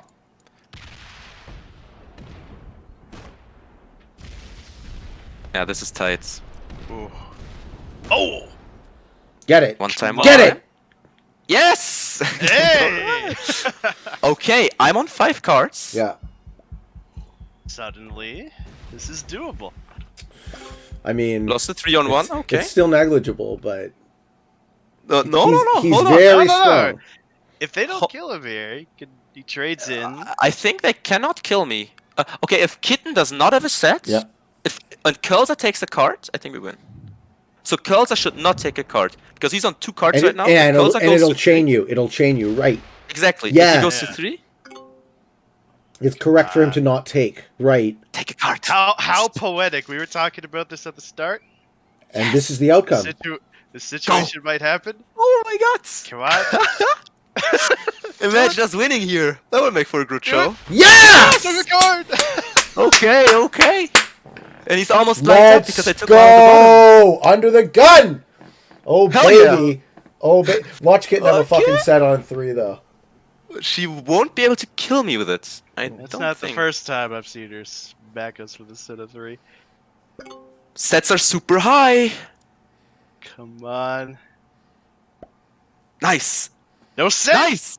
Okay. Oh my Holy crap. god. There's no way! This could actually happen. There's Okay, no okay. way. Oh my goodness. Okay, let's see if I have enough though. Still tight. Doable. Alright, it's all Uh, on you, man. I believe in you under the gun. You If anyone got- can oh, do you it. got this, bro. Let's go, let's I'm the go. only player alive. Okay, we start from here. We go down. We need 9-ish. You got 2 10-ish. splits up the top. Yeah, that's enough. Oh, you're starting. I see what you're doing. Okay. Well played, buddy. Oh, Holy fucking crap. shit. Okay, Holy let's crap. See, though. Oh my god. You I bit can't greedy? believe it. I can't believe it. You are unbelievable. Alright, Well Another set? played. let's get stove. Let's get stoned. Unfucking believable. My I'm just sitting here astonished. me too, Yeah. man. This is Yeah. amazing. Something else. Alright. And then you smack her a bunch right after. Wow. So Under the Gun wanted to show this on his show, just so everyone can see how you shine. And look at this. Oh, fuck. You're fine. I fucked up pathing. You're Oops. fine. You're fine. That's alright. It's There was balanced. a- It's balanced blitz. You're good. I found the straight line and I made it a 100% kind of sitch, but then I messed it up. And didn't take the straight line. It's a 70% game, by the way. Alright, I completely forgot about that. You would right here. Wait. Can't get one more territory? Get it. Yes! 3 1 Holy crap. Okay! Yo, we have to pop into that VC for a second. Wow. Kudos Right? to the We have to. shotgun, I would have man. won either way, I think, with 5 cards and being 50 troops up. Can we But- go? Can we go? Can we go hear these guys for just a minute? Yeah, let's Yeah, talk we to them. can Let's talk to them. Okay. Okay.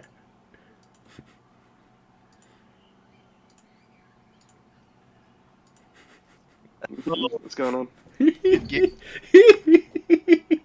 Way to kill, both your teammates. Yeah. Yeah, I'm kinda ruthless like that. If we were in an escapes tournament, all you guys would be disqualified. For what?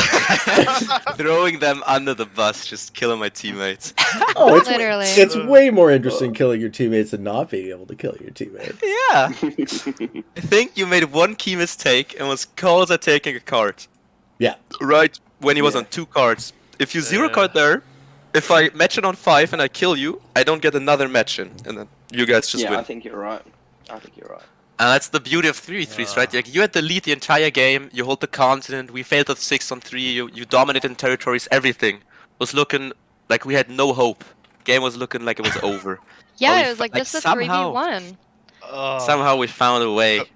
we collectively fed under the gun 8 Mhm. cards between the two of us. didn't that? Amazing Took stuff. them, Are even we turns in my wild card. Oh, my God. are we sticking around for one more game? You guys want to play One more game. free for all? Yes. Yeah, definitely.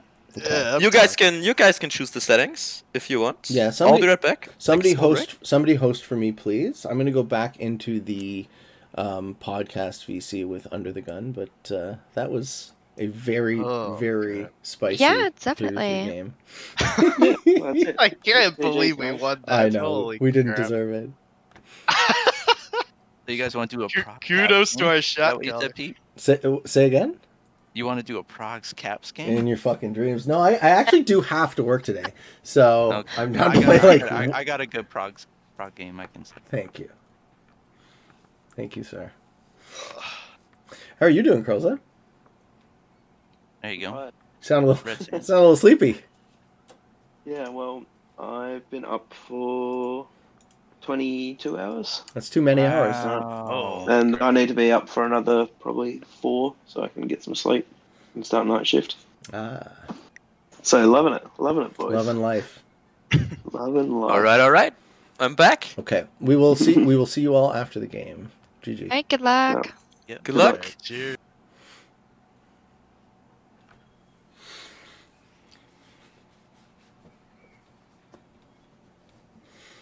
I don't know if Under the Gun. All right. There he is. There he is, Yeah, sir. Okay, my favorite topic, and the part of the conversation I didn't want to miss under any circumstances was philosophy. Yes. Okay. So you are the first person to engage with something that I have crystallized and started putting out publicly. My notion of what I see as being the biggest problem that we face as humans and how to solve it. So what do you think about that? First of all, I was like really not expecting to get the take you gave, and I think it's a really, really interesting thought. So you were saying the most important problem that we are facing currently is that we lack agreement, or like we lack a definition of what is progress. What does progress mean, right? To us as humans, as humanity. And I see that like that strikes exactly the right nerves, because I feel like we are going the wrong way in lots of with lots of things right now as humanity. And yeah, so I think it's an interesting take. I mean, one could answer, climate change is a massive challenge, overpopulation, the risk of wars, or like weapon systems, becoming more dangerous, more just more impactful. And then, like, those are important challenges as well. But I think But the it's way like- the way I see it and the way I define it, those are sub problems that Yeah, are, exactly, that extend out of. So what I did was I tried to go to the logical route, and if anyone can come up with a deeper level, I'm all ears. But it just seems to me that any meaningful conversation about politics boils down, from my perspective, boils down to, if you're not talking about electoral reform, you're wasting your breath. Right? Because we can talk about climate change, we can talk about social issues, we can talk about inequality, we can talk about war. But if we are unable to discuss changing the structure, we will continue to have exactly what we have. And I'm super on board with that. I think it's a major problem that we see in politics, that like politicians try to be re-elected first, right? Like just the existence of populism, so to kind of, try and behave and have opinions in a way that, it is generally gets you voted in public, because lots of people think alike. That's just not the way it should be. Like, politicians should only be all about their, like, what they are convinced in, right? Their ideals, and then should like represent their own like ideas, rather than trying to like mirror whatever gets them voted. So I don't even agree with that. So I think so that not I saying think that anyone can represent, right? I think it is it is structurally impossible for one human being to effectively represent another. Right? Yeah. The second you have self-interest, you have motivation, right? The politician's skill set is being popular and being reelected. What are you? Oh, his slider stayed on between games. Oh my god. That's an oopsie right That there. is an oopsie. Right? That's the danger, right? It's a dangerous tool. We are not electing technical experts in governance. We are electing people who know how to stand on a corner and wave and kiss babies, and it's just the most offensive thing to me to tell me I'm free but I'm only free to choose between two shitty options. Because that's not my definition of freedom. Did we lose him again? Yeah, I had a minor dropout. Get that You're saying shitty German internet. Yeah. Choosing between two options that don't really represent you. Yeah, that's kind of a problem with the majority electoral style. I will not go into this because you've discussed it with Heisung. Yeah, Heisung did right? talk about proportional representation, but exactly the Überhangsmandat is. How's it in German? Überhangsmandat is that refers to you have the first vote, right, and a second vote, Erststimme and Zweitstimme. Ranked and if voting. like the people that are getting elected directly and that doesn't match like the relative proximity, then you have more people coming into parliament, and the parliament gets bigger in order to kind of represent the correct ratios of the parties. Yeah. But yeah, just I mean, for me personally, as a young person growing up, and I elect for the first time in my life 1 year ago, I think. For the new Bundeskanzler, now we have Merkel is not anymore, right? The head of government here in Germany. It's very interesting to think about politics and like who do I vote, who represents me, and the true answer is just nobody does truly. It's always a compromise, and it's just very tough to have a system that kind of works for all of us. Well, I don't agree that it needs to be. My tinfoil hat theory behind all of this is that, of course, the powers that be would be incentivized to maintain institutions where they remain the powers that be, right? Institutional success is mostly about inertia. And a lot of, like a natural law, we can juxtapose this metaphor from nature. So in physics, inertia, something gets moving, it stays moving unless acted upon by another force. And if you start making a lot of money, you're going to keep making a lot of money unless something stops you. The problem with that is that, we get to the stage we are now in our economy where, what percentage of people control almost all of the value. And when that scale tips to the point where the engine of economy can no longer continue and grinds to a halt, that's very bad, not only for the average person, but also for the very rich among us. It's all bad. It's all bad. And all right, I mean, I totally see the problems, but it's always easy to complain in a way. There's so much wrong. So what do I have to offer as a solution? Exactly. Okay. What solutions do we have? What ideas? How to fix? The step one for me, or let's even say step zero. Step zero for me was, oh wow, people are interested to listen to me talk about anything for the first time in my life. What a fun surprise. That was already something that most people I don't think get to.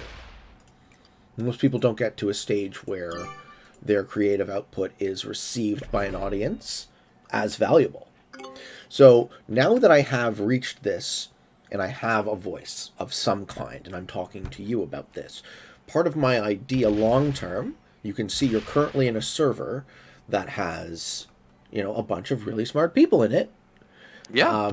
And I don't pretend to have the solution, but what I can offer is a piece of the conversation where I can bounce it off a really smart guy like you and say, okay, Under the Gun, how would you solve this problem? I see. You raise awareness. You get the conversation started. I think raising awareness is a hokey way of putting it. I think what we need is, I need to meet people who don't agree with me as much as agree on a structure of finding solution, right? We need to improve our decision-making process as humans. So as far as what I would offer, I have extremely radical views. So as far as the law is concerned, right, I think everything has to work holistically. I think individual people are disenfranchised in many ways, and we are made to think of ourselves as individuals, as separate, discrete production and consumption engines in our economy. And I think that is a very, very false way to think about humans. I think we are far more collaborative than that. I think intellectual property is really dangerous as a notion. I don't. So what does it revert to? Intellectual property? Copyright. Ah, yeah, okay. So you invent Well- something. Obviously, you spend a lot of time and money inventing it. You should reap the rewards. The problem is that this might be false, but this is what I believe. I think people are naturally inventive. So I think the fruits of any one person's invention are ultimately the birthright of all humanity. And they become the birthright of all humanity at some point. Yeah, I kind of agree with this. I'm always like for sharing Yeah. your thoughts and ideas. Like, Well, because I mean, this because can- the hubris to think that, yeah, You I'm, own, I'm like, so an idea smart. or a I'm thought. so smart, and I invented this independently, right? And not Mm-hmm. based on everyone who put all of their energy into creating me as the man I am. All the things I Yeah, know exactly. to be true. All the food I ate in my life. All the Mm-hmm. comforts I enjoyed from the labors of others. Right? It's just so absurd and so or selfish. just like some other research that's already has been made in that Exactly. particular field that like led up to you being able to progress. Yeah, it's a big topic. So as far as, for example, programming goes, there are like lots of open languages where they're public, and the philosophy behind it, at least an old Greek philosophy actually, that like knowledge is not worth anything if it's not shared in Yeah. a way. It's a slightly different than copyright because it's also shared when published with copyright. Yeah. What good is it if it's locked in your own head? Yeah. There's a quote. So, There's a quote from Isaac Newton. If I have seen further, it is by standing on the shoulders of giants.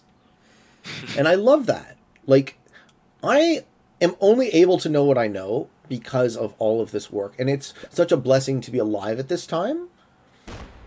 This stage of our evolution as a species, right? To see the potential, and yet we're still, yeah.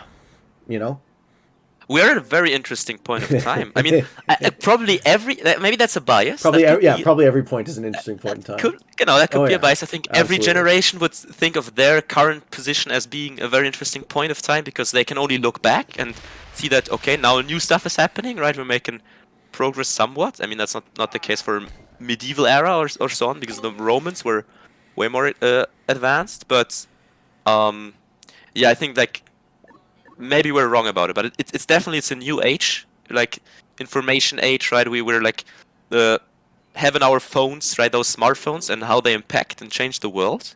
So it's exciting times. Like it's just we need to find the right balance yet, like how we want to use those tools so that they rather like help us than harm us. Mm-hmm. Because there's lots of, I mean, in my opinion, I mean that's a different topic right now, but like social media and like taking away so much from the real interaction and like Yep. bringing it down to whatever, a post on Instagram or Twitter or whatever, and just liking, like the superficial kind of attitude, trying to get the likes and so on and so forth. It takes so much away from, like, so much energy is spent in front of a phone, right? And all that socializing, like connecting to people, it's been done there rather than face to face. Yeah, And virtually we kinda versus need to- actually.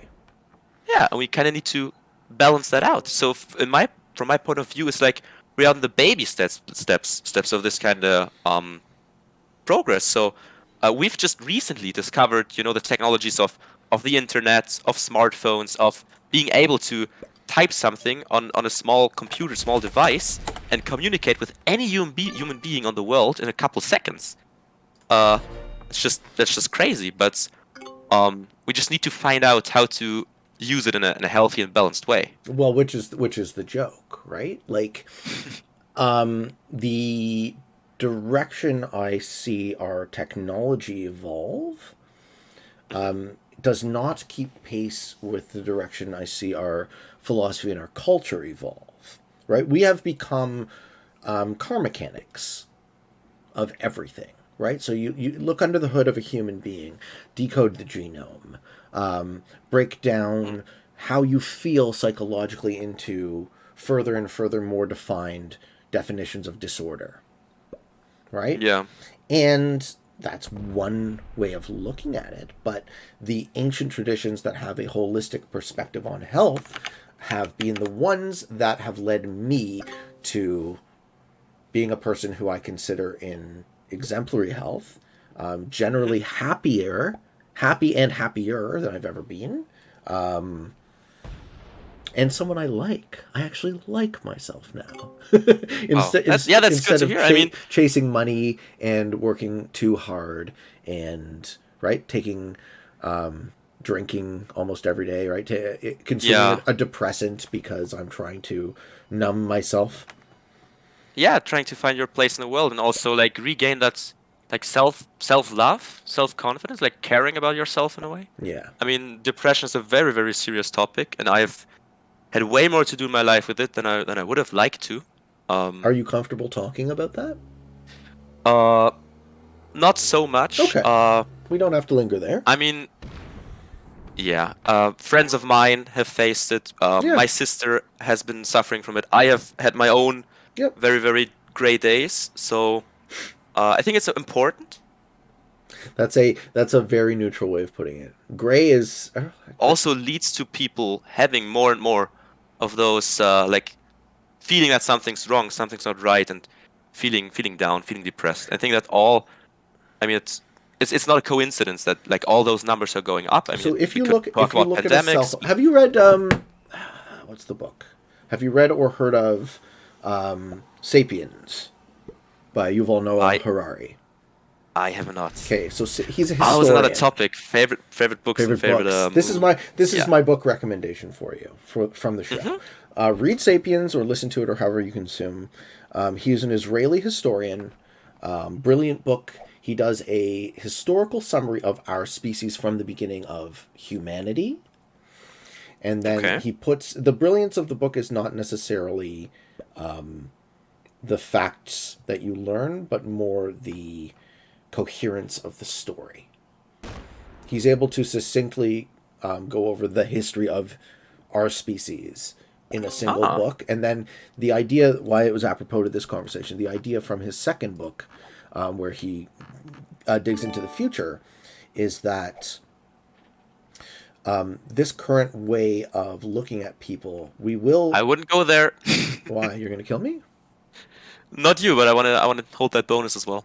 I mean, you're not. The 3 bonuses is just not happening, so you can hit me if you want to hit me. Nice. I need 2 positions. Perfect. Yeah. True. So the idea is that with AI that we will invent and the ability to reprogram our physical form more and more and more. Like my sister is a tissue engineer, right? Oh. My sister is a biomedical engineer professor, and so there are people building ways to make us amortal, as he calls it, right? Mm-hmm. Not immortal in the same sense, but we won't die of natural causes probably within a few generations. Well played. Yeah. And at least those who can afford these therapies. But what would happen then naturally is you would experience the longest lived and highest anxiety type of human. Yeah. Right, because you'd always be Like, actively trying to stop yourself from dying. So in the back of your mind, the fact that we know we're going to die is actually a relief almost. I agree. That's a super interesting philosophy, isn't it? No, that's why I wanted to share it with you. Yeah. Perfect. I have so many thoughts. Good. Okay, so when I was very young, at a very young age, I read Percy Jackson. I mean, it's like a fantasy kind of book. And it's about the Greek and the Roman. Like this is about the Greek gods. Yep. And there was some very interesting idea about a god, being tired of being immortal and never dying, and that value in life also coming from moments actually matter because they end, they pass. There's only so much time, and that makes it valuable to live. And it would actually be suffering to live like forever, for 1,000 years or whatsoever. So prolonging our lives more and more, and maybe finding ways to load up your minds or whatever, like all those crazy ideas, right, might not be a way to happiness after all. Right. But also, perhaps happiness isn't the only goal. Oh, yeah. When you said open philosophical talk, I assume there was something on your mind that you wanted to get into. No, not specifically. Well, what types of philosophy do you find interesting? So when I was very young, I was very interested in like those general questions, like why are we here? Why is there, like, what was before the universe started to exist? Like what happened before the Big Bang? Stuff like that. I need to play my turn. You do. Sorry. This is so tough. Didn't mean to distract you. I just do nothing. Hit Arco. Let's do the good old. No. Good old. Take a card. Don't be nuts. Yeah, I take a card, of course. Didn't want to hit Arco. No, you can break. I'm not going to break him. I am going to hit him, though. Yeah, there were many options for this turn. Yeah, so kind of those like existential kind of questions, like what happens after I die, that kind of stuff. But it's just very, I mean, those are very interesting thoughts for a human being, but it's tough to talk about it or find answers or exchange ideas. Like we don't really have a foundation to stand on. So I think we also make things too complicated, more complicated than they need to be, perhaps.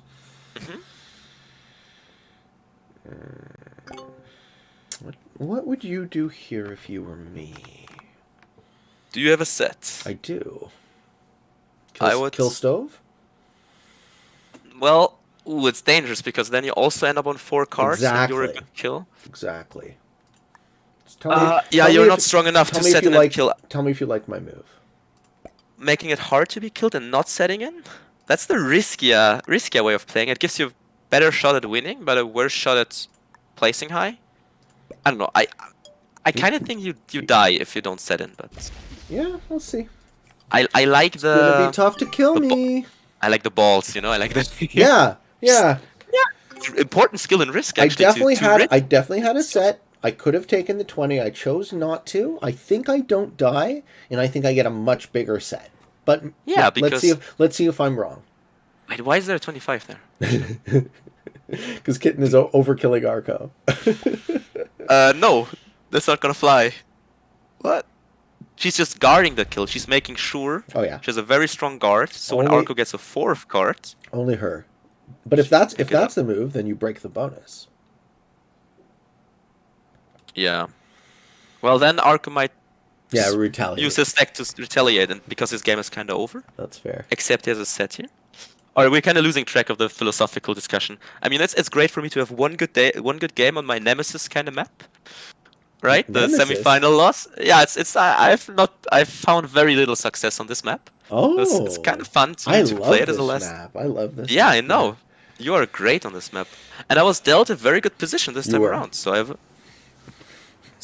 I made also a very, very interesting play, right? You wanted taking out third Koza. bonus. Get the fuck out of here. Yeah. The green no, level. I was talking about my second bonus, right? I blitzed Koza's 3 and just completely. That was a. Oh no! I saw that coming.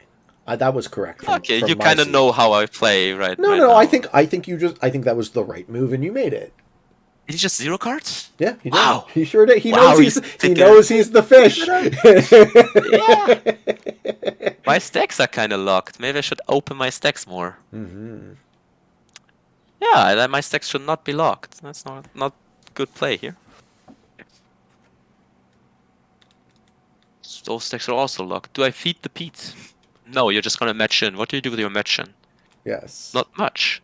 Nice. Maybe we get to play a very long game that stalls out, kinda. It's not too bad.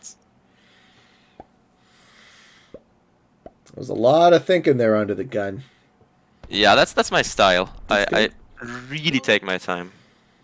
Find that to be a hallmark of the analytical player. Hey, what's the origin of your name? Oh, Marek. It's a Polish name, but I don't have any roots. Ich bin ein waschechter Berliner, is what you would say. So I was born and raised in Berlin, and both my parents were also born and raised in Berlin. No, not my your given parents... name, under the gun. Ah, that one. Okay. Yes. Okay. For my given name, my parents found it to be beautiful. Under the gun. Okay, so this refers to poker. It's a position in poker. Yes. I've been fascinated by poker from a young age. It reflects perfectly the playing to win attitude.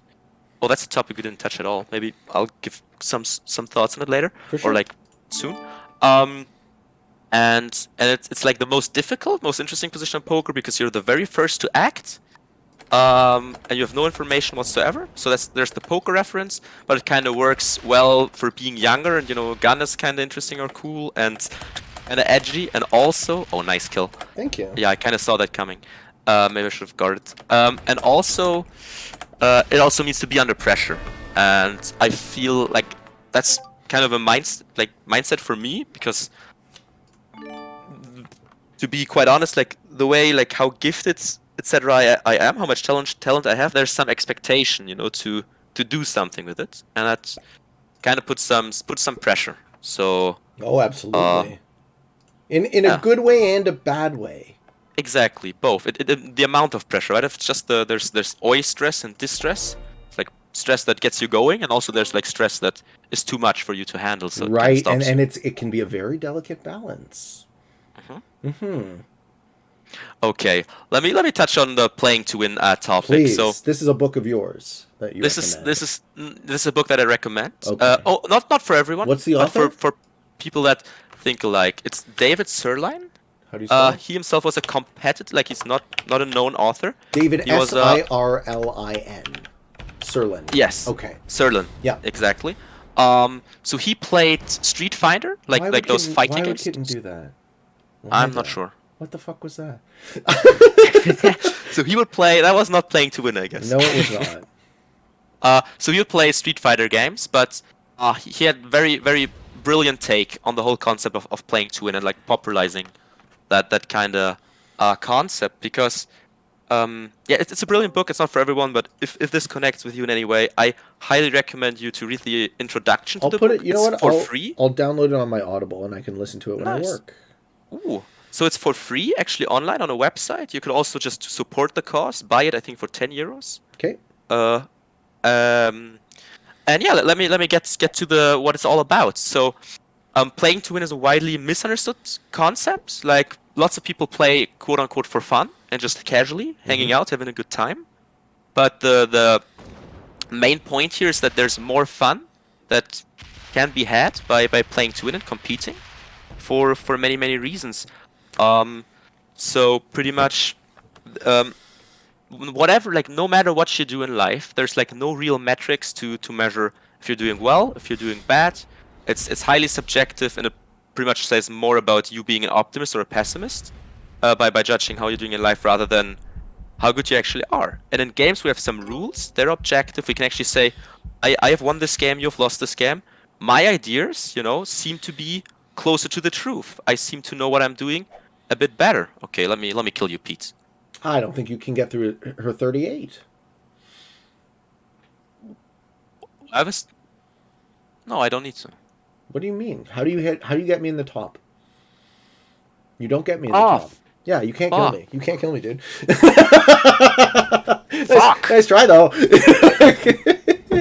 Thanks for pointing that out. You're welcome. I've embarrassed myself. Because then you were gonna fail to kill me. It'd be even worse for me. Yeah. Entirely mutual interest, No, right? entirely selfish. Entirely selfish. Okay. Let me do something else then. It's still not looking great for the old Peteman. That's for sure. So now I protect you as well. Gentlemen. All right. So the ideas in games, right? We define rules, and if we don't agree on the same rules, we're not even playing the same game to begin with. And then at the end of the day, we can say, who has won the game. And the idea behind it kind of compares to having a debate, like exchanging arguments, making points. And the real fun is not to be gained when I just push you over because I have the better arguments, because I'm the better player. The real debate begins when, I have a good argument and then you bring up another strong argument. It's just back and forth. We kind of compete. And at the end of the day, we get to see, whose beliefs, whose ideas about the game turn out to be better or more successful. And there's lots of fun to be gained in competing and being competitive. So the game is a lot about mindset, attitude, about some very interesting concepts that I've seen in different communities. It's like the kind of, it's referred to as being a scrub, but the idea is oftentimes they're like self-elected rules for how to behave in games, as in to be not mean towards other players. But my standpoint is that's what a game is for, right? In real life, I would not lie, I would not, deceive or harm, or at least as little as I can. But in games, I have a place to do that, try that, have fun with that, and see how can I live that side kind of being deceptive, lying, bluffing, whatever, and then just looking at it as a skill and how well I can put that to use. Yeah, and as long as the deception is not defined as cheating under the rules of the game, that actually gets right back to the conversation about in-game ethics that I wanted to bring up at the beginning of the show. As long as it's not defined as cheating, it's fair game, and pun intended. And I love all that, right? I love how deep the psychology goes. It's like, when do you bluff? When do you cheat? When do you lie? Mm-hmm. So the fundamental idea is that you should not cheat, because only a fair game is fun, but you can do anything you want that's within the rules. Yep. So for example, in Civilization, it's a good example. You could ally up with people, have a friendship, and then you wouldn't be able to declare war on them for 20 turns. But what would be regarded as backstabbing and would have a very bad representation is you ally up with them for like maybe 20 turns, 40 turns, whatever, and at some point you decide it's time to attack them because it's to a high benefit of you. And this is not within the game, because in the game it's just for 20 turns, you know, like 20 turns, whatever, couple like ages pass. It's like we go through the ages with this game, right? And at some point you decide, all right, it's just I have an economic advantage or whatever. It's just a good move for me to make. But that would be kind of have a very bad reputation. Be like, oh no, you cannot do that. It's not allowed. But so it is in fact over the allowed. Course of multiple games, or if you look at the game as a long-term series of games, it's a bad strategy. Nice. Yeah, now we're looking at game theory again, Yes. and risk. So game theory is a very, very interesting topic to me. I've actually also heard like some classes at university on that. Cool. And it's so interesting to think about like what it all means. It's about politics, like on the worldwide market. It's about why we have problems that we face, like dilemmas given like all the social, like climate change or whatever. There's a term I kind of forgot right now. But when we have anything that's like common goods, like the tragedy of the commons is kind of the idea. Yes, yes. Let me define the tragedy of the commons for the non-philosophy students listening. So there is an idea in philosophy called the tragedy of the commons where, let's say I'm a fisherman and you're a fisherman, and from an individual perspective, it makes sense for me to take as many fish as I can possibly catch. And from your perspective, it takes, right, it is correct for you to do the same. The problem comes in is that we are unable to agree and manage the fishery, so we take all the fish, and then there's no fish. So long term, we both lose by acting in our own best interests. Is that a good definition? It's a very good definition. Thank you. Could also think about the prisoner's dilemma, where it's a smaller scale. It just has 2 players, but the general idea is we could either like cooperate or we could defect. And the thing is, defecting is always better. Like no matter what the other person does, it's always better to defect. But it's the worst case for us if the other guy defects, because then we both get nothing. So, well, let me give an example. So the original prisoner's dilemma goes like that.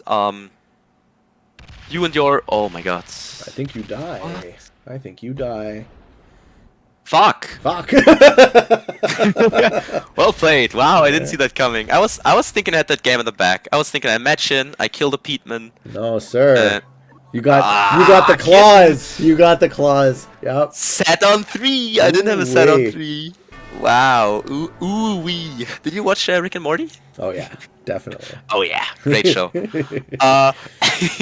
you've seen Seinfeld?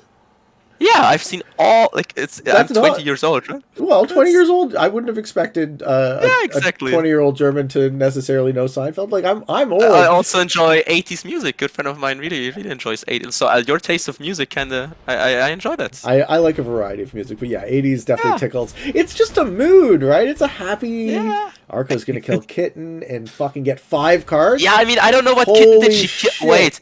Actually, Kitten made a major oopsie. Yeah, she just targeted me, right? Major oopsie. Because she's on 5 cards, she couldn't match in turn. Oh, yeah. So it was just wrong. Because if she has 3, wrong. I have 4 cards. Correct. Yeah, she just threw both our games. But all right, I was doesn't quite have time, maybe. Oh my god, I was saying the kill was brilliant, but it turns out the kill was bad. bad. It was a mistake. It was a mistake. You don't, ladies and gentlemen, if this is the first time you're tuning in to what I like to recommend to people on Progressive, do not leave yourself with 5 cards at the end of your turn in the late game in Progressive, because this will happen. You will die, and someone else will win the game instead of you. Nice. Well done by Arco. Yeah, of course. And he zero carded even once, so that was turned out to be the correct play. And I die as well. And I have a set on 3, if you would believe. Beautiful. Let's see if he actually kills me. You gotta get... No, he doesn't get all of me. Huh? Putting 1? Yep. Yeah, I'm not sure that 65 is like... I don't know. Alright, so I'm at a 2-to-1 troop deficit. Let's see how fucking fast I can run. Let's go, let's go! Couple more minutes. So what is playing to win is also touching on the Art of War from Sun Tzu. There's a lot of references and how those can be like applied to games, which is pretty interesting. And we're having some game theory talk. So Prisoner's Dilemma is a pretty basic phenomena, and it just there's a large difference between playing one game, whereas it's just correct to defect. Because no matter what your opponent does, it's always better to defect as a payout. But when you play a series of games, actually the most successful strategy, you could do this also as a little population game that like the most successful thing survives and keeps living on, would be tit for tat. So like Marx's categorical imperative or something? Kant. In English, so you kind of, Kant's categorical imperative. Kant, I was, sorry. What did I say, Marx? Marx, yeah. Very different people. Yeah. I mean Kant for sure. Yes. So it's the kind of tit for tat, like if you do me harm, I'll do you harm. If you cooperate with me, I'm fine to cooperate.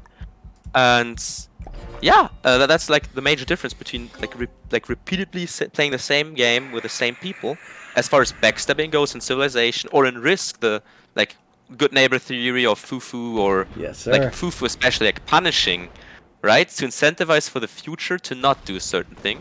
It's a big big part of the game, and like to build a representation like that, and I think this is like one of my weaknesses.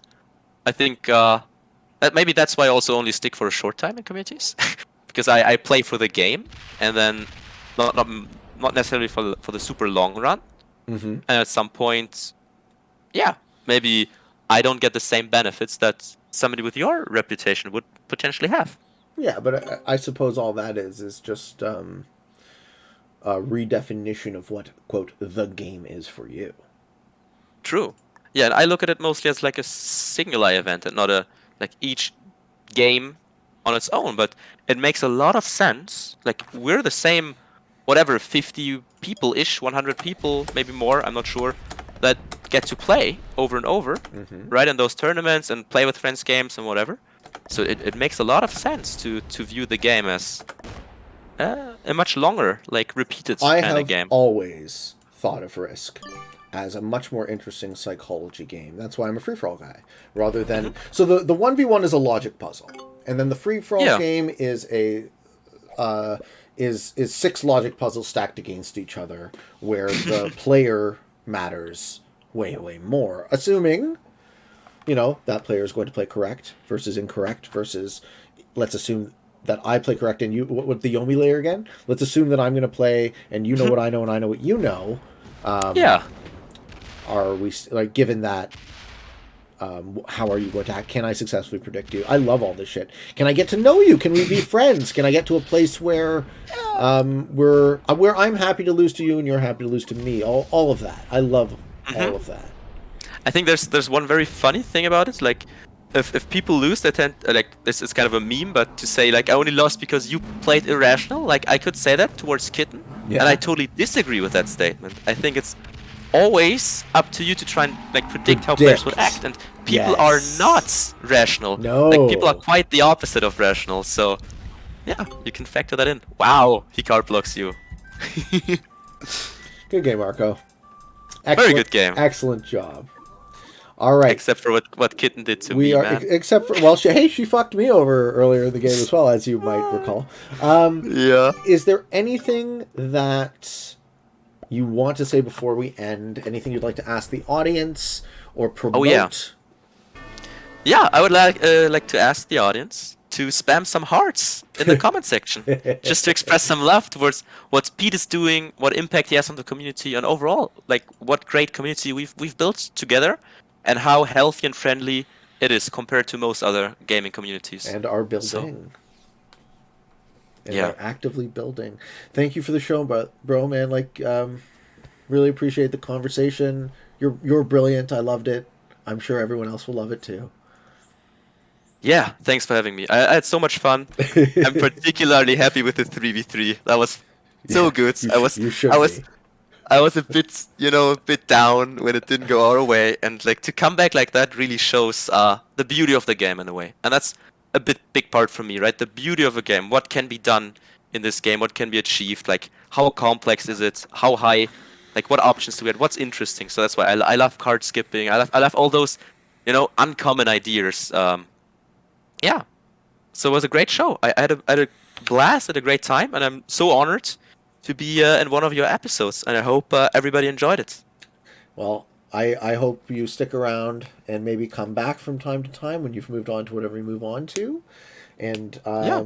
I'm very happy now to call you a friend. Thank you. Thank you, Pete. Okay. Ladies and gentlemen, I hope you enjoyed the show. Hope you found some of this fun and entertaining, maybe even a little bit educational and informative. If you are interested in getting better at the game of Risk, I invite you to subscribe to my channel. Come along the ride with me. I have a daily release on YouTube. I do Fixed Friday every Friday. I do this show, the Waiting on Your Best Behavior podcast, and I stream on Twitch as often as I can.